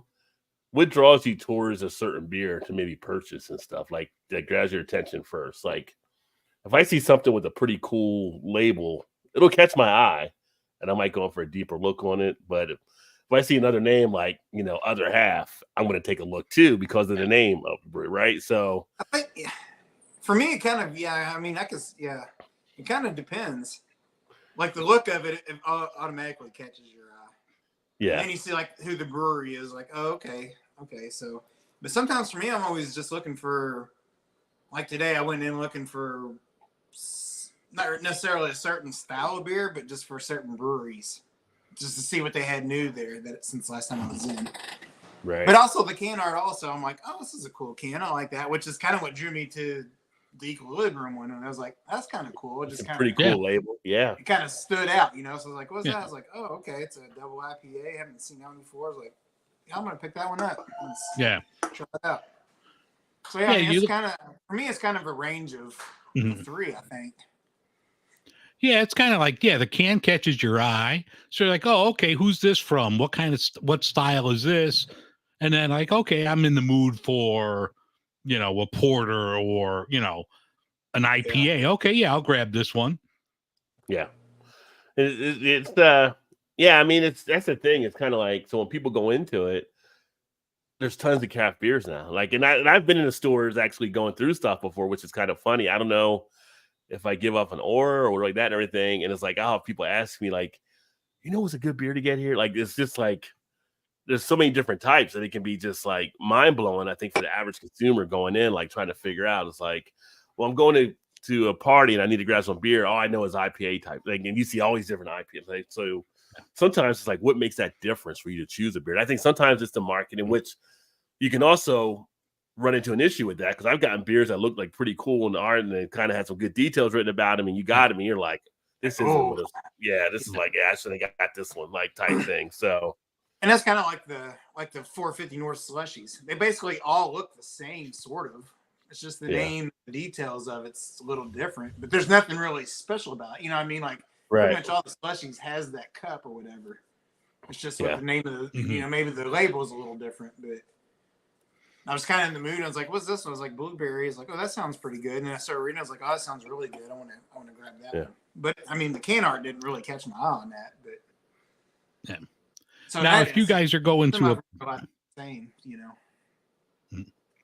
if you guys are going to a party, do you hold back sometimes because you're like, I don't know if they're going to appreciate this and get like, you'll get them something decent, but you're not going to like go all out because you're like, I'm going to be the only one drinking this, and I don't want it to all go to waste or wind up leaving like 6 beers at somebody's house that's, going to sit there in the fridge for months. Right. Well, I haven't been to a party in a long time, but my probably biggest thing is like going back, like when we used to do like the fantasy football get-togethers for like the draft or like that and everything, and we're bringing beer. It's like, I'm going to get this beer because I know what I want for craft beer, but I'll grab some of this other beer here to put in the cooler with everybody else that I kind of want to drink some of this, because it's like, not of them are going to be like the craft drinkers. Some of them are going to be like the, your Bud, your Miller, macro type things, but some do have an appreciation for some of the craft. So it's kind of like you kind of mix up a little bit there. So I mean, you could always you can't go wrong with like Lagunitas IPA. Everyone will drink that. Pretty much. I mean, I think something like that. I mean, they're so used to seeing that now in some of the restaurants that it's like, it's just a regular thing out there next to the Sam Adams tap, next to the Bud tap, next to the Miller tap, right? So chances are you might be okay there, unless they're like the bitterness type thing. I mean, there's some friends I've had that are just like, they just can't do, they want an IPA type thing. So it's like, why don't I get a fancy lager and then have you like, well, I don't want this, so So we usually host, or not usually, we always host like Thanksgiving and Christmas, have a party at our house. So that's kind of when I hold back the bombers. So I was like, I don't want to drink a whole bomber myself. And, it's either you open it up and drink it all or it goes to waste. So a lot of those times I got a handful of family that will drink, IPAs and stouts and craft beers. So I'll break those out. Yeah, let's get used of it. Kind of help share, just to kind of help share, because I still get a good pour out of it, and some of the big. Of course, you don't see much of the big bombers like you used to, years ago. But I still have some of those, just sitting downstairs in the cellar. So it's like I'll wait for some of the big times. I know there's more people there, and I just want to share it so I can at least have nice pour of it, but I don't have to drink the whole thing. Well, now you can just get some of the 19 ounce Well, cans yeah. and Now you can. because they're starting to raise ABVs up on those that they're putting into them too. And someone might not like want 19 ounce of a 9.5% ABV, right? So Yeah. I would, but not everybody. Yeah. would. We're not the norm. You're not the norm. Yeah, we're trained I'll professionals here. drink it, yeah. Kids, don't try this at home. Which is the funniest thing, Yeah. Dave. So we were all up in Canada. We're going to the different breweries, and we're looking at it, and it's like there's no like these are all like low ABV type stuff because we're like all sitting there looking like a lot of the ABVs were like we say Todd from like 5 to like maybe 6. Maybe you get a 7 somewhere. Yeah, I was gonna say I don't remember any of them being over 6. Yeah, so it's kind of like Most we of the talked to time, the anyway. and we would Not talk saying to the there people there. Like one time, me and like TK are like, there's like no big beer. Like we're used to the big beers in the States, so it's kind of like. And I'm talking to one of the beer tenders at one of the breweries, and like, yeah, usually we're getting stuff like 9, 10, 11, and they're like, oh, geez, wow, that would knock you like, not us. It won't knock us out. Might knock some other people out, but it was definitely a little bit different of experience. But lower ABVs, you drink a little bit longer, maybe. So, Yeah. Like, amateurs, come on. Oh, let's see, got that there. The skull on the can. Where's the skull on the can? Hey, what's going on? Wish You Were Beer Show. Cheers, my friend Dave. Beer in front. There you go. Hey. Hopefully you guys are doing well. I was actually watching some of your replay back today from last week. They actually do a trivia on there, so they just go on the same time we go on, so I never get a chance to watch them concurrently with us. Great to see you guys. What's up, Paul? Cheers, my buddy. What's going on, homie? Another great guy, another great channel, PA Brew News. We had such a blast with Paul and stuff. It's funny with Paul. It was so fun. So it was like somebody had asked me about like when Paul and his like, he seems like a little like yes. When Paul's here in real life, he's more refrained when you see him like on thing, but give him time. He'll come out the shell, and he came out later on again. Yeah. It was so great to see him though and meet him there in person. Yeah, early on he was kind of just like lurking in the background, just kind of watching. Yeah. And also, like, boom, here I am. Here I am. He blossomed in front of our eyes. Wish You Were Beer, if you're still on, check your Twitter or X or whatever it's called. I sent you guys a message a while back. Check it out. Let me get back to me on that. Let's see. As far as price, I bring him a 30-pack of Frio. My summer equation is sobriety. No AVB 2. No ABV limit on those 19.2. You can shut your belly. You can shut right up there, sir. Yeah. So let me see. Oh, here's another question. Is there still a beer you have only maybe a list to try, but you haven't tried yet? Is there a beer you're still hunting down to try that, or do you have a list anymore of beers you want to try that maybe you haven't tried yet? Not really. Yeah. Not really. I feel like lists may be a little passe. Now, I don't know how many people feel like when you had the Alchemist and you had Treehouse and you had Russian River and all these different things on the list. I feel like with the rise of a lot of the other beers, I don't know if people really keep lists anymore. I think it's just like there's so many other beers out there, people don't even worry about it. I was gonna say I don't really even feel like there's like that sought after beer, like, oh, you gotta get this, it doesn't feel like you see that much anymore. And that's probably the reason why everybody's making, good beer you can just hunt down in your neighborhood now. Yeah. I mean, I'd still love to have Pliny the Younger. I mean, that's, like probably the big white whale that, you can never get. But I mean, I would love to try that. But I mean, everything else, there's so many breweries. Most people have it within, 15-minute drive of their house. They can get something world class. I mean, especially if you live in Chicago, Yeah. Yeah. Probably like it's not like that around here as much, but we do get some.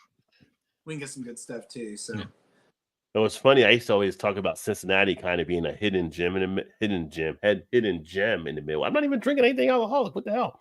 Hidden gem in the Midwest.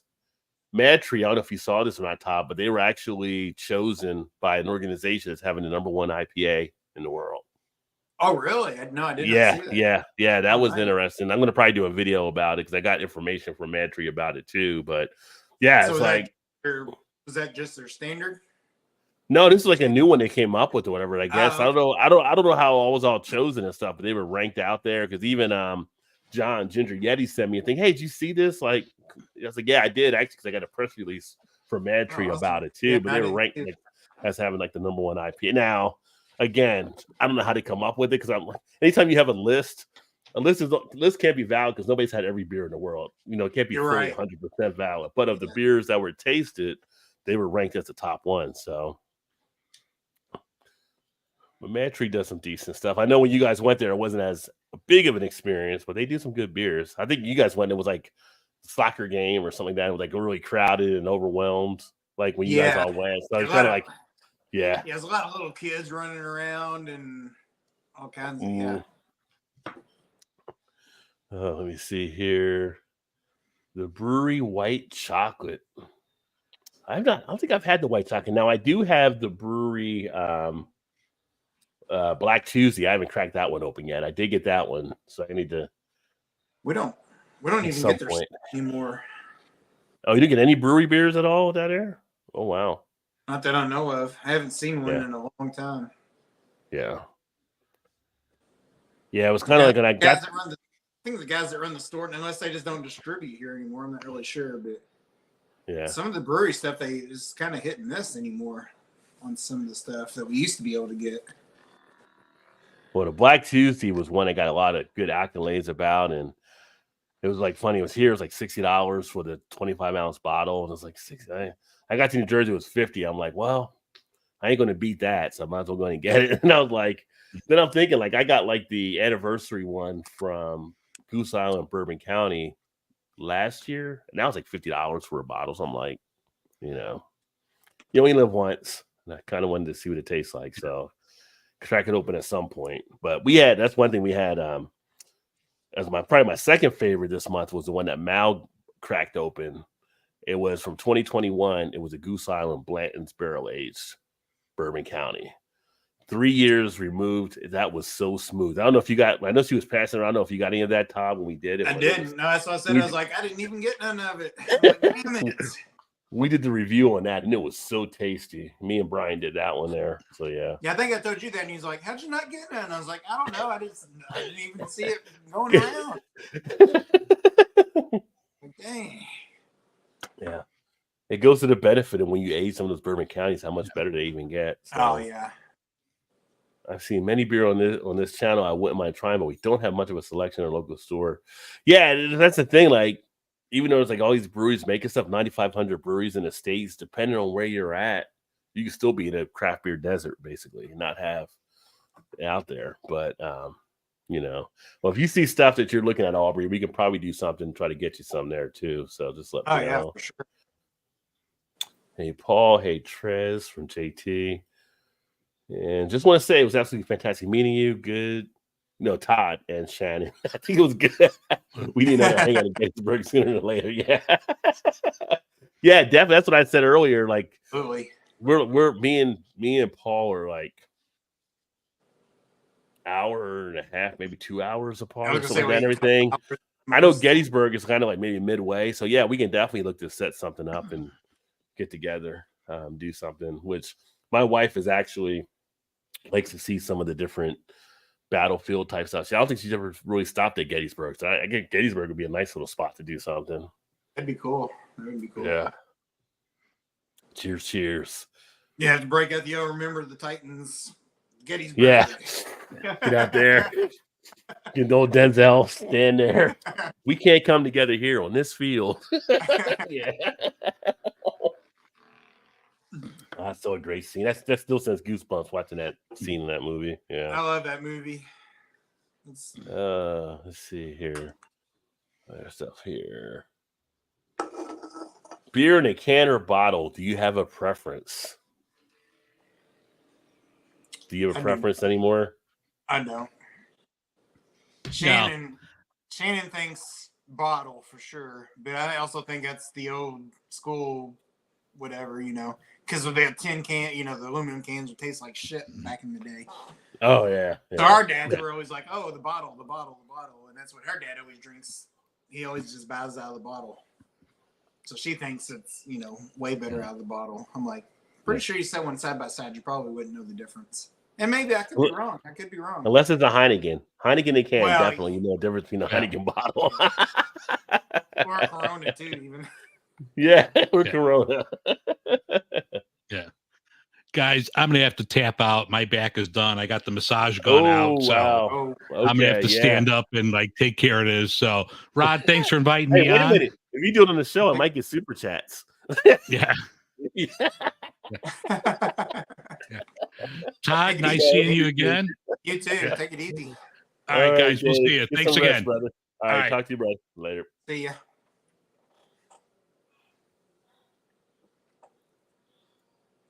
Yeah, I was wondering if you were still having some issues or not.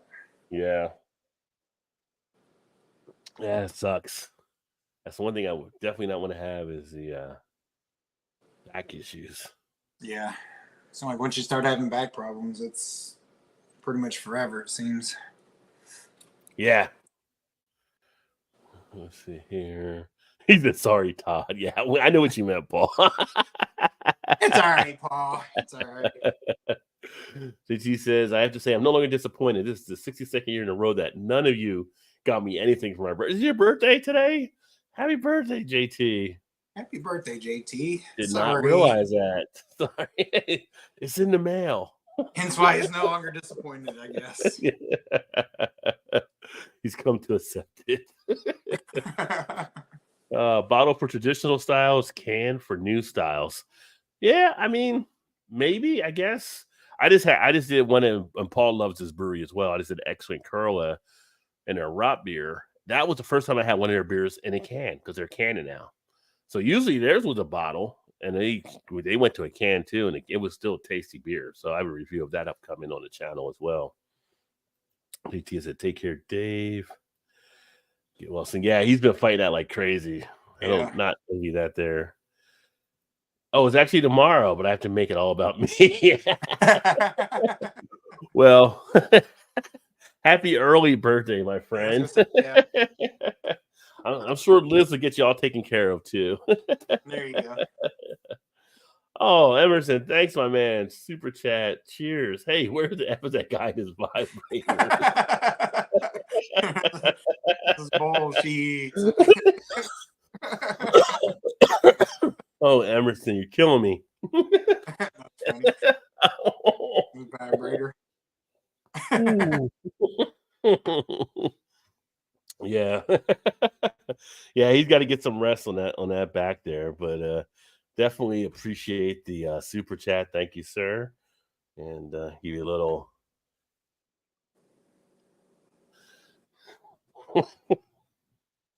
appreciate it. Hey, go right to the beer fund. You didn't hear it? No. You didn't hear it? Is it not coming through? It could be on my end. I still didn't hear it. You didn't hear it? Something's screwing up then. Because I heard it in my headset, but I tried to play the sound effect. You didn't hear the bullshit? You didn't hear the bullshit sound effect either? No, I hear you didn't hear the bullshit? Okay. No. Well, I don't know what's going on. Bullshit? Bullshit? Does he got the right mic on? Oh, that's what's happening. Okay, let me do this. Hold on. You can hear me now still? I can hear you, yeah. Oh, there you go. Sound effects. You guys haven't heard them earlier. Okay, well, there you go. This is what you get with live TV or live YouTube.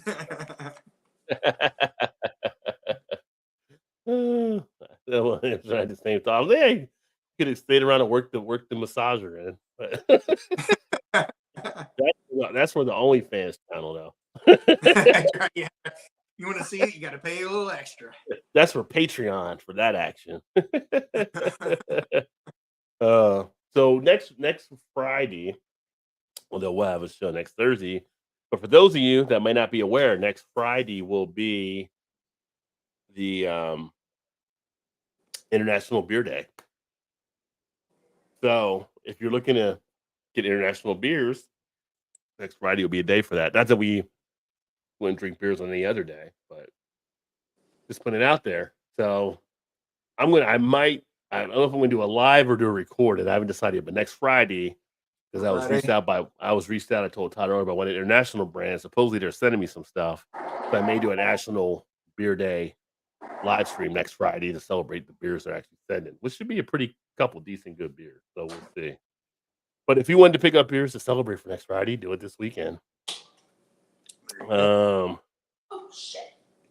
Oh shit, Shannon. Sorry.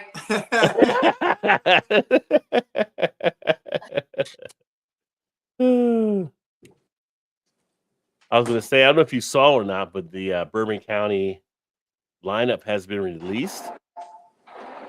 So there's 5 beers coming out. Totally this missed year. that. Yeah, so that and I'll probably do a news video on that one. But Okay. one of them, the proprietary, is going to be actually their barley wine, which sucks because the proprietary you got to be in Chicago for.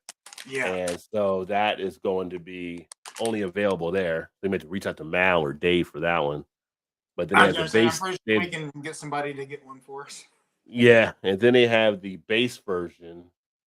But then the other 3, I know one of them I think is a vanilla stout. Yeah, I totally missed that release or the announcement of it. Yeah, let me see if I can get it here. 2024. So, scroll down. Go.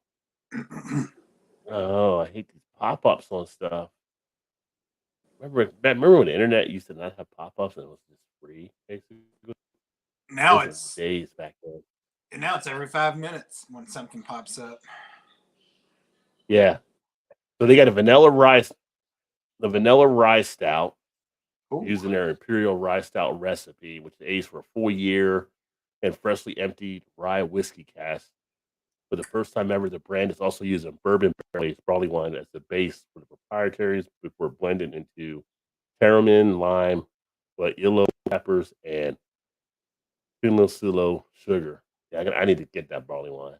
Oh. But the base version, they're projecting the base version right now ABV of 14.7, which is funny. I didn't realize Georgia has a limit of 14% for alcohol. So they might not be getting it. Oh, really? Saying on one of the other Know YouTube that either. channels. Yeah, I didn't realize they're so low of a limit there. That would suck. But the base looking at 14.7. And then the vanilla rye stout, they haven't said the ABV on that one as of yet. And then they have a macaroon stout coming out, which would be pretty tasty. Didn't you do that a few years I'm ago? not saying the ABV on that. The macaroon stout.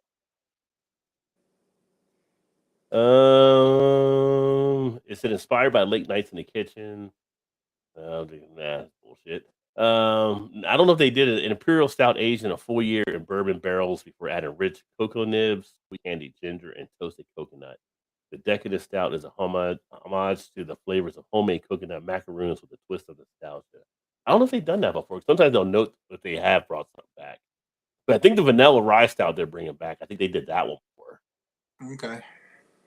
It's hard to keep up with them. And then they have the Bardstown Cask Finished Stout. So this is going to probably be I'm going to say of all of them, this will probably be the higher price version. Nothing on the ABV.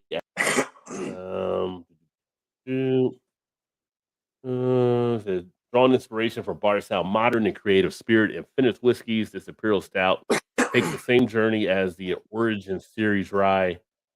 Goose Island began by aging their Imperial Stout in Bardstown's freshly emptied straight rye whiskey barrels. From there, they transferred their beer to hybrid oak and cherry wood barrels that finished their rye whiskey. These incredibly expressive barrels deliver a remarkable finish unlike anything seen before in the Bourbon County family.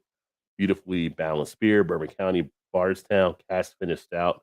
deeply espresso with vibrant cherry, toasted oak, and a lingering herbal finish. So, but it only got 5 this year. So, You think that line of beer but that'll be. keeps that brewery going in general? I don't know if they sell. I don't know if they sell. I would say sell enough of it to do so, but they're priced so high they may get a good amount That's what I off of mean. it. Yeah, because they're probably Yeah, they're not cheap. Not yeah. to say But you see them like obviously, you see them sitting on. Well, you'll see them sitting on shelves and stuff at yeah, that point. That's yeah. why I don't know if they sell as much. And like Dave, if he was here, he would say like one of his spots, Jewel, one of the local stores. Usually, the last few years, they'll start selling at half price in like 2 or 3 months because they still have them left over. So Right. um, I don't know. I mean, It's obviously kind of they do enough interesting. throughout the years where No, I mean, I wasn't just saying that just as that's the one and done type thing, but I'm sure that's Yeah, a big percentage of their profits. I would imagine, or it used to be. I don't know yeah. about anymore, Well, but you would think that for sure. Good question. I wonder how much of the margin actually they do earn from that. But again, I'm I like, know around here, like you can still, it's not the lines waiting out the door for the liquor store to open like it used to be.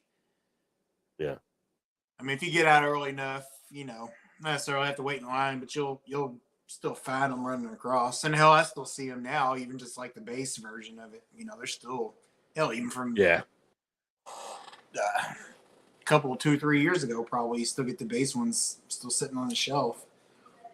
yeah. We used to like you had to get to the store within that first hour or so. I think like they Oh used to sell yeah, out of them pretty quick in spots. And last year here, usually on Black Friday, I'll work till noon. So I do like a half day. We do like a 4 hours, whatever, because of the market and everything like that, closing early. And I left here and went to one of my regular stores I knew had them in that morning. Went over and got all of the ones. I got every one of them from last year. So they don't go yeah. as quick. I've taken. Well, the job I Yeah, have now, we have to work on that Friday. So since I've been there, I've always taken Black Friday off.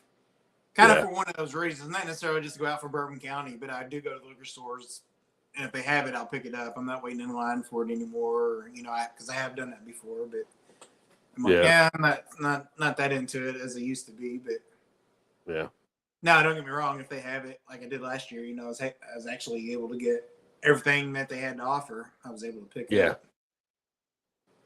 Yeah, I still need to crack open some from the last few years that I got. But after like I Yeah, said, after having that one that Mal brought, it's kind of like I do need to I need to get these cracked open because this is really tasty now, 3 years later. So yeah, yeah. dude.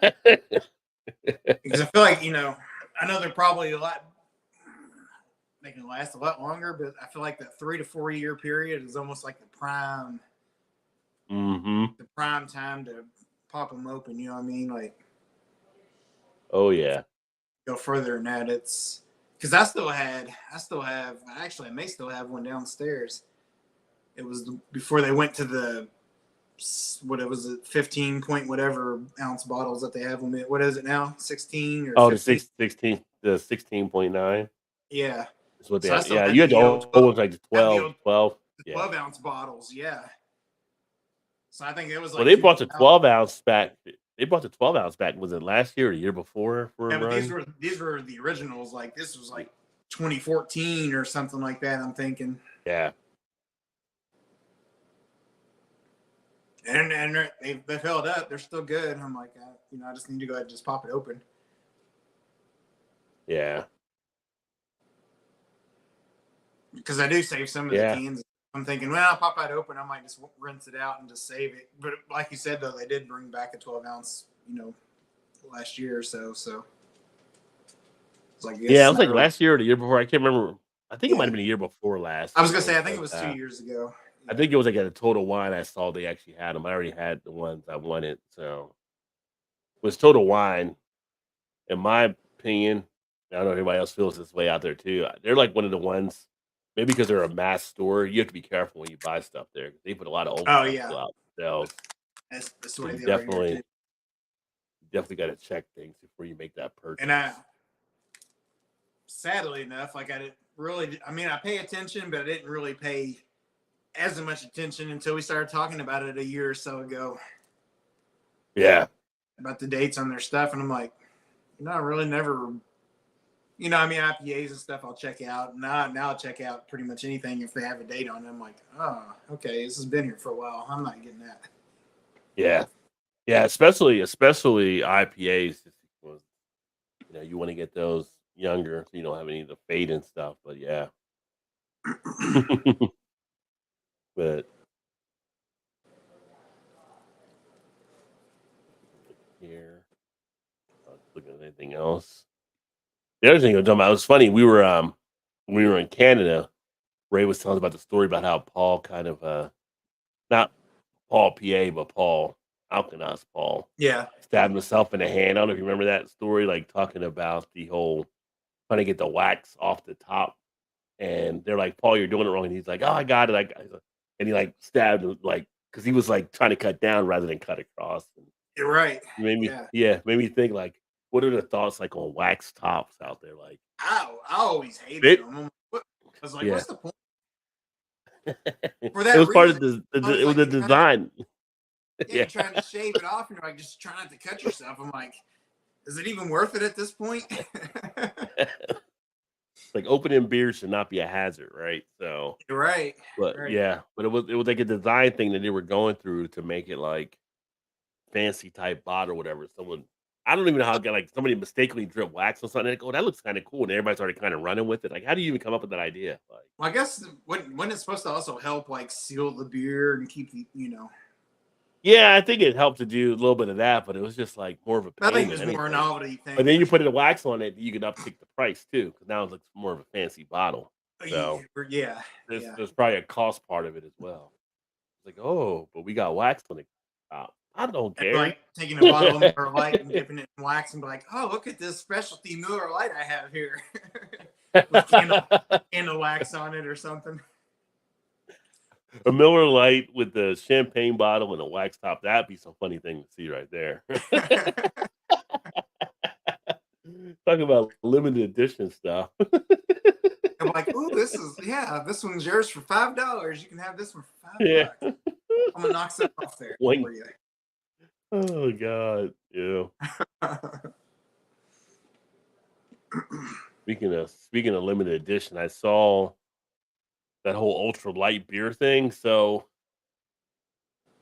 ultra light beer thing is a joke anyway in my mind. But they're coming out with a limited edition can, and it's got the picture of the assassination attempt on Trump, where he's like tackled by the Secret Service people, and you can get the 6-pack, and it only costs you $25 plus shipping.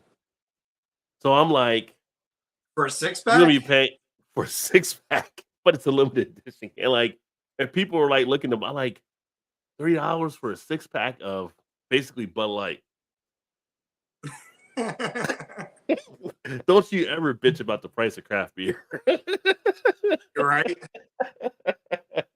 They come with a blood-soaked ear thing on it inside as a specialty. I mean, for 30 of a 6-pack, you should have like a little ear patch included or something. But yeah, it's like, wow. But the guy's marketing, he's got people that, I mean, it's almost like anything you come up with, it's just like a sales thing, and they're running with it. Shane was watching TikTok where it had like all the, I don't know if they were all Republicans or whatever, but they all had like the ear thing on or whatever. Oh, at the speech. Yeah, I saw that. Yeah, and they're like, yeah, this is the same group of people that was making fun of the masks and stuff, but they're wearing an ear thing on there. I'm like, okay, that's fun. I was like, that's pretty funny. Whatever side of the politics anybody's on, like that was funny. Just like digging in deep on that one there, but but $25 for a 6-pack of Bud Light. That don't even sound right. I mean, talking about price gouging. Yeah, I mean, but it's they say like part of the money raised goes to like one of the packs and stuff too, but who knows how much that actually is going to the pack? But who cares? It's still $30 for like a 6-pack of Bud Light. I don't care how much money is donated to what. Like, come on, man. Somebody's definitely pocketing a bunch of money on that one. Like, yeah.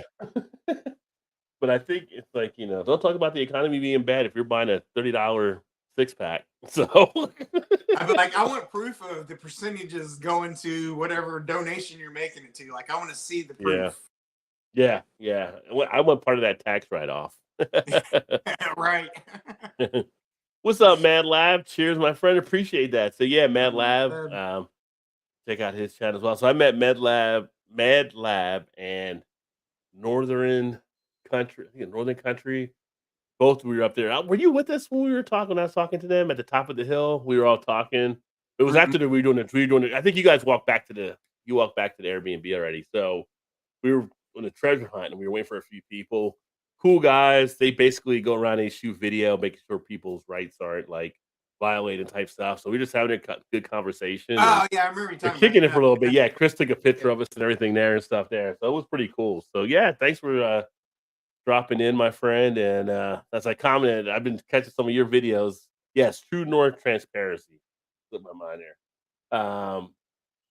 They run into some interesting people. I mean, some people definitely get freaked out when they're on camera, I guess, but it's just like it's interesting just seeing some of the things that people do or the attitudes. I mean, the same thing that happens in Canada happens here on stuff like that. And so it never bothers me. Maybe because I'm a YouTuber, but it never bothers me when I see people shoot with the camera out there. But some people are just like, you can't shoot here. You can't do blah, blah, blah. Yeah. Like, What are you doing? I mean, you're a public land. I can shoot here. So have you seen some of those TikToks where their guys are outside of somebody's business and they come out, like bitching about like, oh, you gotta leave, and he's like, yeah, no, I don't. I'm public property. Like, this is a public sidewalk. I don't have to do anything. Like, what's your business here? He's like, I don't have to tell you. yeah. But he's like, shooting videos of stuff, and they get pissed. And, they're all, I'm gonna call the police. He's like, here, I'll dial it for you. Get them down here. Well, it's funny because we were talking and like they were telling me like someone called the police on them when they were outside of a Starbucks or whatever, and the police came and like two of the regular, like a sergeant, and they're just like, yeah, they called us, and they're like, the cops are just like they're wasting our time, to be Right. basically. Yeah. So it's just like, yeah, people just like get freaked out and stuff. It's hilarious, but seeing some of the stuff there. So, it's not in my opinion it's being harmed there if you're like, just checking stuff and like, like we see it here in the States where people go to like the circuit little courthouse or like that and everything. Like people get all bad. Like I don't if you're not if it's the courthouse and they're just kind of public coming in there, like I don't. To me, it doesn't get me riled up or anything like that. Like there's nothing to really hide there. You're coming in, you're kind of just seeing how things are being done and nothing's being, violated. Or, so and people will get upset by it. I mean, that's just you're in a public position, you're out there. Like if you're a public worker, like elected officials, your stuff's out there where people can find stuff too. It's kind of like it's part of being a public employee. To me, I'm thinking, you don't want me here, so what are you hiding? Like, are you trying to hide something? You don't want me to expose it? Like, what are you so upset about? Yeah, I mean, as long as you're not violating them while you're doing it, which these guys weren't, they were cool on what they were doing there. It's like I don't see what the problem is myself. So just people, it's just Karens. Got to be a Yeah. Karen. We thought you were a Karen, and you proved us right. Yeah. Showed your true color. Oh my god. Do it. Oh yeah. So y'all want to see some of that stuff? Make sure to check out Mad Lab. Make sure to check out True North as well here. But definitely appreciate you swinging by, and hopefully things have been going well for you as well, my friend. Need to put that on Diet Coke cans. Says Trump drinks a 12-pack. Yeah. Oh, or McDonald's bags. He drinks Diet Coke. And he eats McDonald's a lot. Apparently, him and Chad Johnson are keeping McDonald's in business. So, remember, like Chad Johnson was a Bengal. He said he ate McDonald's like every day. Yeah, like supposed to be like this top world-class athlete. You go to McDonald's every day. Yeah. Apparently, he was at a different meal than the guy that was doing Super Size Me. So, because he was going every day and he was blowing up. So I don't know what Chad was eating. The other guy was. Yeah.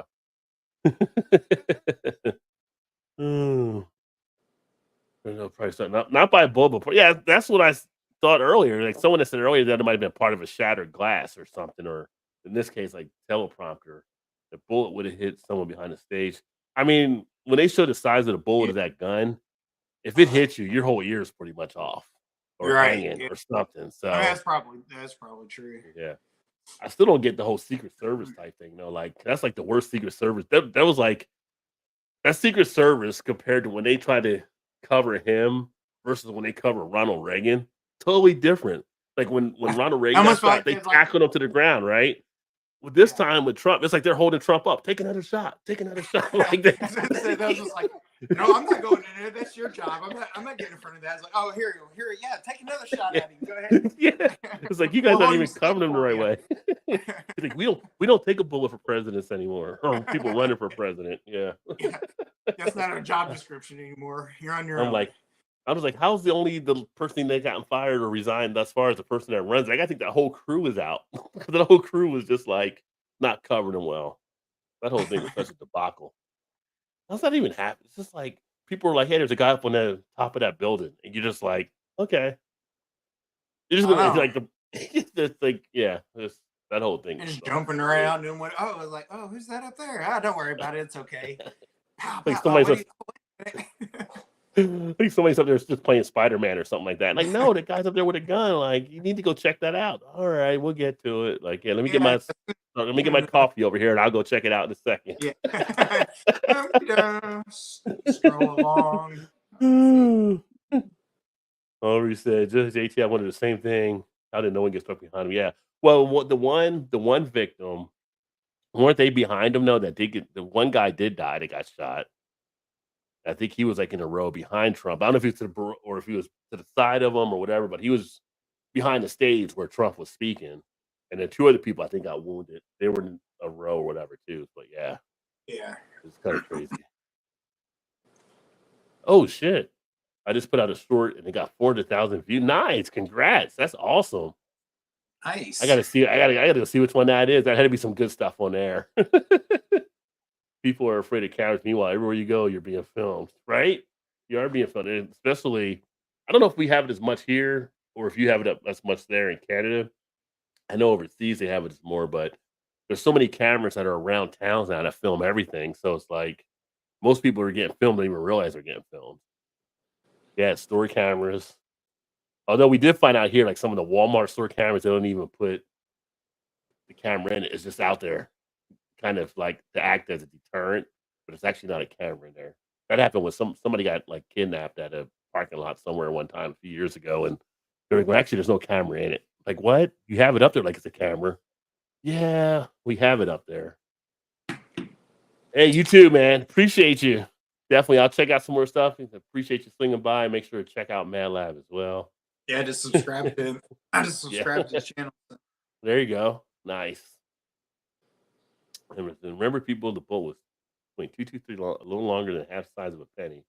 The shell, not bullet. It's 3 to 4 inches long. Bullet very small. Oh, was it? Okay, so what they were showing was the shell with the bullet in it. Then I must have saw that. Okay. Okay. It was a pretty in-depth assassination attempt, but the Secret Service was totally asleep, probably thinking one of Trump's cult members would try to take a shot at him. But apparently, the guy that took the shot, apparently he had stuff on Trump and he had stuff on Biden. Although in his front yard, he only had like pro-Trump stuff. But the way it came down, they were trying to say whoever was closer, he was going to probably go after, and Trump happened to be closer, I guess, in Pennsylvania.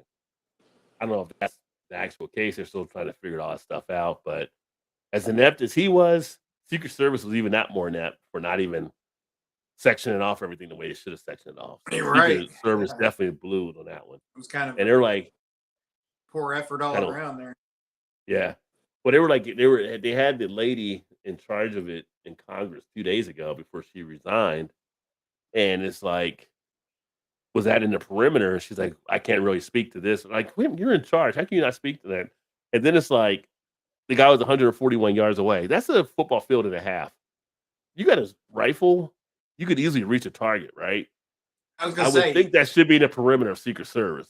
With the scopes and stuff, like that'd be me shooting the 10 feet away, you know? Yeah. And they're saying, well, then it was like the slope of the building, nobody's up there. But then when they got the guy, you see all these people standing up there on the slope with no problem. So I'm like, what is going on here? Like, this is just like such a blunder. Yeah. No problem with filming the public. You understand exactly what is public, what is private. Any business, including the post office, is private property.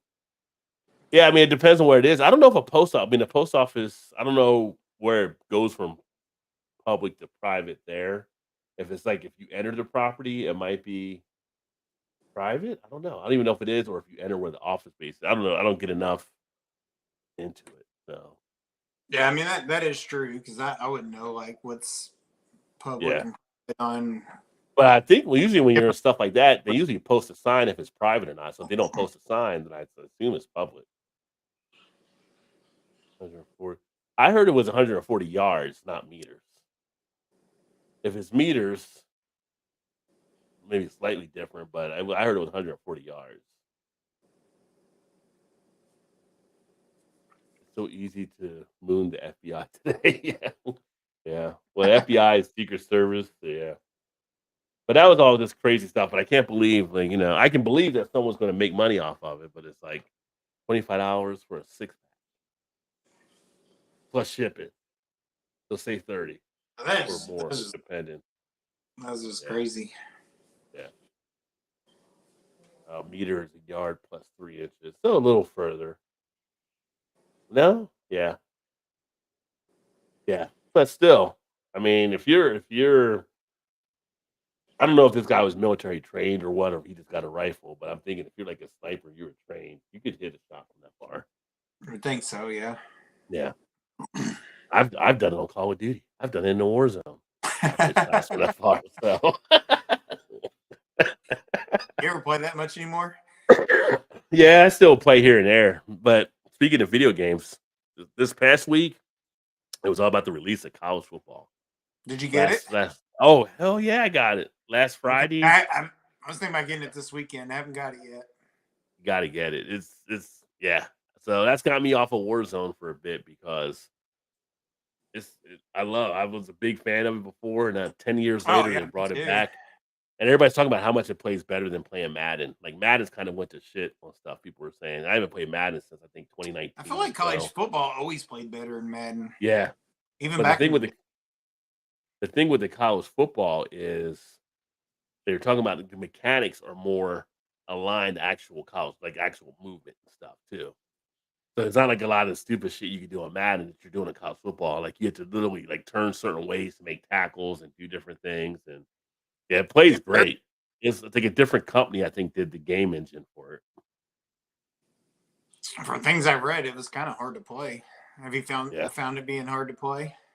I mean, I play on All American, which is just a level under Heisman, and I'm doing okay on it. But I played it for so many years, I'm kind of used to the movement and everything like that. It's yeah. So I've been kind of doing a dynasty of it right now. I know when talking to EB, he's been kind of worked his way through it up there too. I think he's on All American now, but yeah, it's like depending where you're at, the teams are just like that much better. So it's kind of like teams that you think may not be as great that match up versus you, they play that much harder. And each conference, like you have different teams that play harder in like the better conferences, like the SEC or the Big 12 or Big 10. It's kind of like. So are you playing West Virginia or? Yeah, playing West Virginia. Yeah. I assume he's probably playing Alabama. Isn't he an Alabama fan? Actually, no, yeah, but he actually started with South Alabama. Oh, okay. And then he did it. He said he did it for a couple seasons. He was as a head coach, and he got recruited to take over to U. So now he's doing Miami. So yeah. Yeah. But I think he started and worked his way. I don't think he started on All American. I think he started like on Legend or whatever level, and then worked his way up to All American. I just started All American. I was like, just give it to me on All American right now. See, back in the days, this is when me and one of my good friends would play. We'd play like in a league together. And we try to do the same thing, start out small and see where we can get recruited as a coach to what school or whatnot. Yeah. So you got here, it's got the college playoff system in it. So right now I'm projected for the college playoffs. And I'm like, I ended up losing to Cincinnati last night. Pissed me off too. But I take the L. I'll restart it. I take the L. So I'm like 7-2 right now, but I'm like projected for the college playoffs. And like I was ranked number 3, now I'm ranked number 12 in the country because of that UC loss. Yeah, I'm about to get that tomorrow. I might even get it tomorrow night. I'll probably just download it. Yeah. I'm enjoying it. Trez says, I think Trez, you got it then as well. College football 25 is nice. Yeah, it's smooth. It's crossplay now too, so you play against other people like on Xbox and stuff like that. Oh yeah. If you want. So I haven't gone online to play anybody yet, but you can do it. Yeah. You have to get it so we can play some online. Yeah, because you can set up online dynasties and everything. Yeah, I can't wait for the season kickoff either too, which Isn't it this weekend or next weekend? I think it's next weekend. It's the Hall of Fame game. Yeah, And then I think it's 2 weeks. and then it's 3 weeks, I think, of preseason, right, of games. So college football is like Right third around the week of corner. August. Yeah, really. Actually, Yeah, I'm hyped for that. College football might as well be the minor league in the NFL. Well, it might be now with the NIL money coming in. Yeah, next weekend Hall of Fame. So yeah, that's what I'm waiting on right now. I'm kind of in my little bit of a sports lull until college football starts up. Watching some of the NBA here and there, but not even NBA. NBA is over. It's the Olympics, baseball. I watch some baseball, but not much baseball. So even though the Orioles got a hell of a team this year, I'm kind of catching them time to time. What do you think? What do you think our odds are for the Olympics for basketball? what the You American think odds are? you think we'll end up getting gold? I mean, if you were to project it out there, I don't know. They kind of struggled in some of their preliminary games or whatever, like practice games or whatever. It's like, oh, I'm not sure. yeah, Vegas dropped our line after we almost lost this Southern Sudan. I was gonna say Like we went from like like minus 700 to like minus 350, I think. now I didn't see any of the games, so I don't know if they just playing all the like subs. Were they going No, deep and letting them play? And they wasn't they were okay. So I playing. They didn't were see playing it. LeBron, all of them, and like I Okay, mean, yeah, that kind of makes you like, Southern Sudan, South Sudan. I thought they were going to beat us, and actually, it took like LeBron did a drive-in layup to get us up by one with like 10 seconds left, and South Sudan called a timeout, came out on the half court, got it inside, couldn't get the shot up, but got a couple rebounds. They had a good look. They could have beat us. And then we had another like team, I forgot who it was, that we were like up big and then they closed the gap. I don't know. It's just I don't feel like there's a killer instinct on this team. that's what I was gonna say. I don't think they. You almost get to feel like they don't care. Not say they don't care, Yeah. but yeah, the killer instinct. They just don't have the. Just want to go out and just blow everybody away. Like they just show up. They don't have that player. Remember, we were like those years we were losing until Kobe came. And then once Kobe got there, we started winning again and we won gold. Because remember we had the bronze and one Olympics and then Yeah. FIBA, we were losing, and then Kobe joined the team like back in '08 and everything. And we started winning back gold. He came in with that whole instinct and kind of set the tone.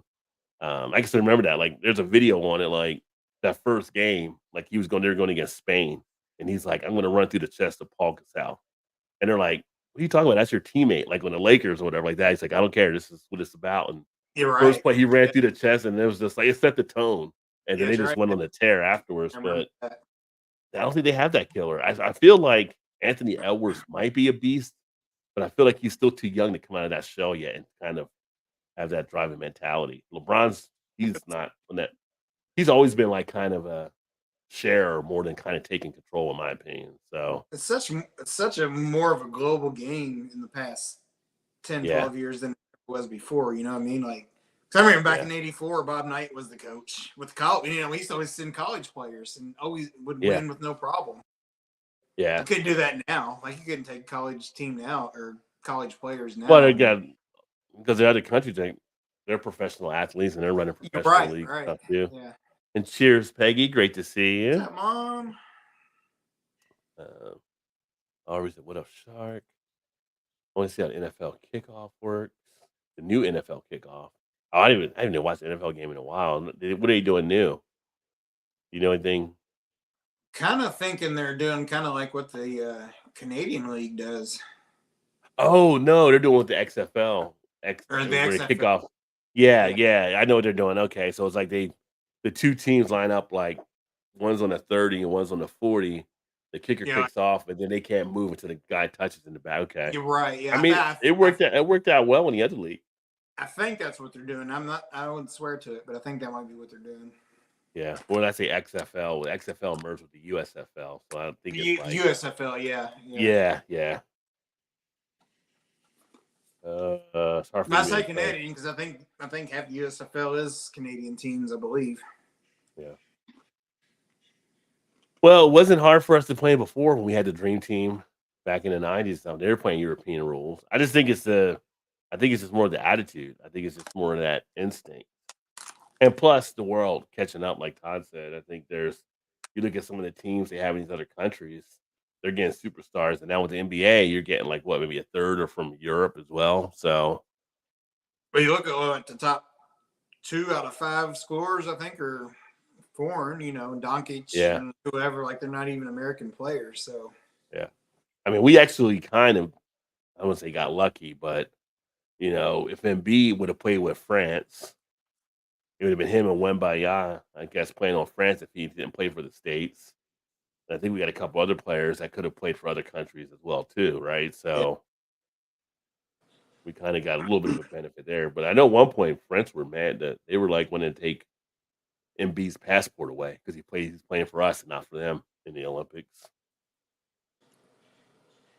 it's definitely more dispersed, spread out than it ever was before. Yeah. Yeah, basketball could be intriguing for the Olympics to see how we actually do. I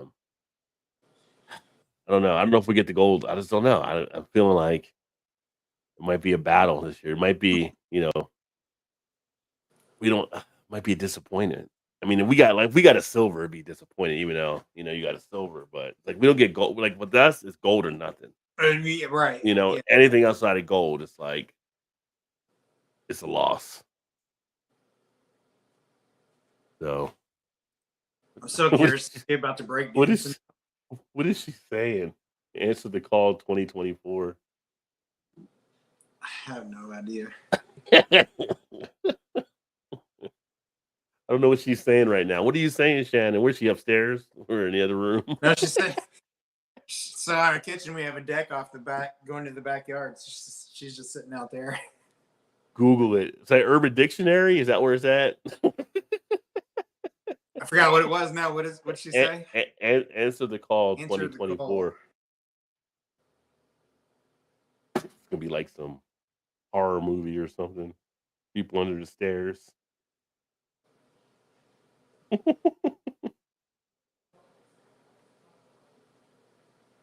Oh. White women answer the call. Is she on the call with that now? She's getting motivated out there. That's funny. Guess that's to do with Kamala Harris, I would assume. Yeah. Shannon should be a political pundit. No, listen, it's freaking amazing. Oh, here she comes now. I'm not going to get on screen, but it's freaking amazing. It's a live thing on YouTube right now, too. But like a couple days ago, it was like a Zoom call, and it was like all black women were doing it for Kamala Harris. And they all got on this Zoom call, and there was like 44,000 black women. And then the next night, black men did it. And like right now, there was like, they crashed Zoom tonight was white women for Kamala Harris. It was like 144,000 white women raising money on YouTube live for Kamala Harris. And they crashed Zoom. Damn. Oh, wow. That's so I just saw it. I'm about to start crying, so I'm going to get back to it. All right. Thanks for clearing it up. Thanks. Donate. She said donate. I should have gave Shannon the breaking news banner. There you go. I think it was the Birmingham Stallions that won this year, I believe. Or maybe they lost. They were in the championship and they were the best record. I did watch some of the USFL games.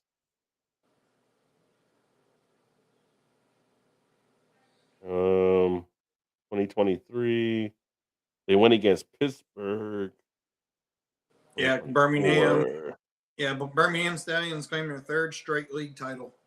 Okay, so they did actually. Okay, yeah.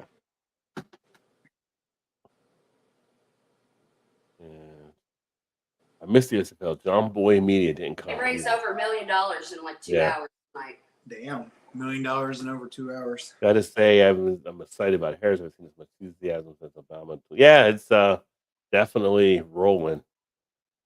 That's why it explains why my Zoom tonight didn't work. I had 2 different links between 7 and 9. Yeah, Zoom went down. They crashed Zoom. They should have used StreamYard. I could have sent them my link. I got an affiliate link. You could have set them up. Yeah. So I just pulled that up, and on the Birmingham Stallions are 32-4 all time under head coach Skip Holtz, who is undefeated. Skip is their coach. Mm-hmm. Yeah, he's undefeated in the postseason, 6-0 in the modern era. Yeah. Like, dang, he'll be should be getting a call for NFL. Yeah, the only thing is, it's kind of like the USFL or UFL has become the minor league to the NFL. Oh yeah. So it's almost like UFL is triple A, and then college football is double A. Right. Yeah. Yeah. So yeah. But they had some pretty good players in there. I mean, hope some of the players that do well get a chance to pop over. I know some of the games are pretty interesting how they were actually playing them, and the kickoff routine was actually kind of interesting because it brought back where now people can do kick returns, and it takes out some of the injury situations. Right. Well, when they're doing it the way they're doing it. So Yeah, I don't know. You said what? So I'd like to see the NFL go to that. Actually. Oh, they are this year. They're going to. That's one of the things they're using that. They're using. Yeah. I wasn't 100% sure if they were or not. Which is funny because college isn't changing. College is still the same. So. I know. Usually, you would think you would have that maybe for college too, for safer for the players, but yeah. See what happens there. You think it'd be more universal across the board?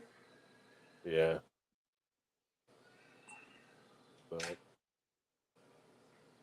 really, I was going to say we could probably end a little early tonight because that's a lot of this stuff there. Unless there's anything else you want to get into. No, not that I know of. I'm fine with that if you want to do that. Yeah. Get that college 25. But yeah, so I have to tune in and start downloading it. Yeah, right. What time was that? Probably like, was it 69.99 or something? Yeah, it's their standard 69. Although at some point it'll probably be on sale here next. I don't know if it'll be like next month or two, but I'm gonna call him up and say, "Hey, I know Rod J, right? I get one of those deals." You might get a deal. You never know. It could happen.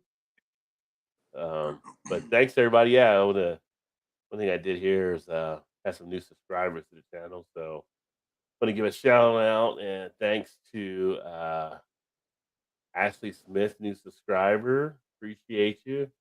Big Rome, got you too, son. Thanks for becoming a subscriber here on the channel as well. And there we go. The True North. Hashtag cat lady for True North in the house. Trying to use my new technology here.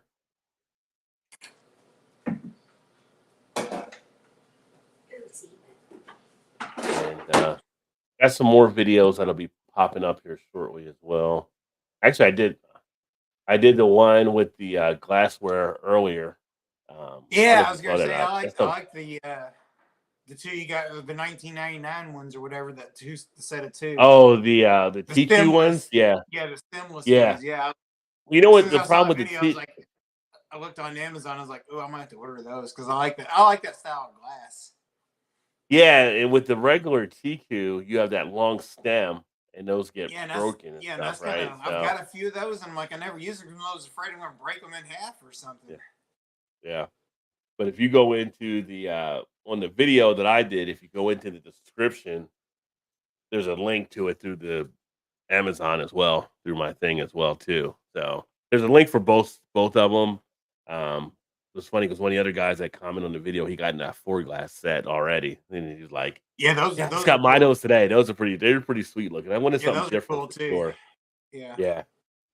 But I got a video coming out tomorrow with me and Dave from one of the reviews from there as well, from Canada. So that'll be a fun one that we did. That was his first ever other half. That's when I gave you some of the other half we had left and stuff. I got that one dropping tomorrow, and they got some other stuff. Got so many still videos to put out and everything. So a lot of good stuff coming to the channel. There's a lot of them that haven't been, for many of those guys that haven't done any of them yet. I'm just waiting for the karaoke videos to start dropping. Oh, wow. I know those are going to be hilarious. That was fun and crazy. Yeah, that was a crazy time for sure. So, but all good stuff there. But now we'll go ahead and get signed off here and make it a short night for everybody. Aubrey, cheers, my friend. Have a great night as well, and be back up next week, and then we'll go from there. So, that being said, we're gonna go ahead and get out and talk to you guys then. Cheers, everybody. Cheers.